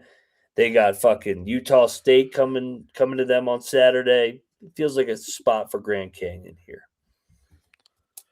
I will take the under 136.5 here. Cocktail Napkins got it at 131.5.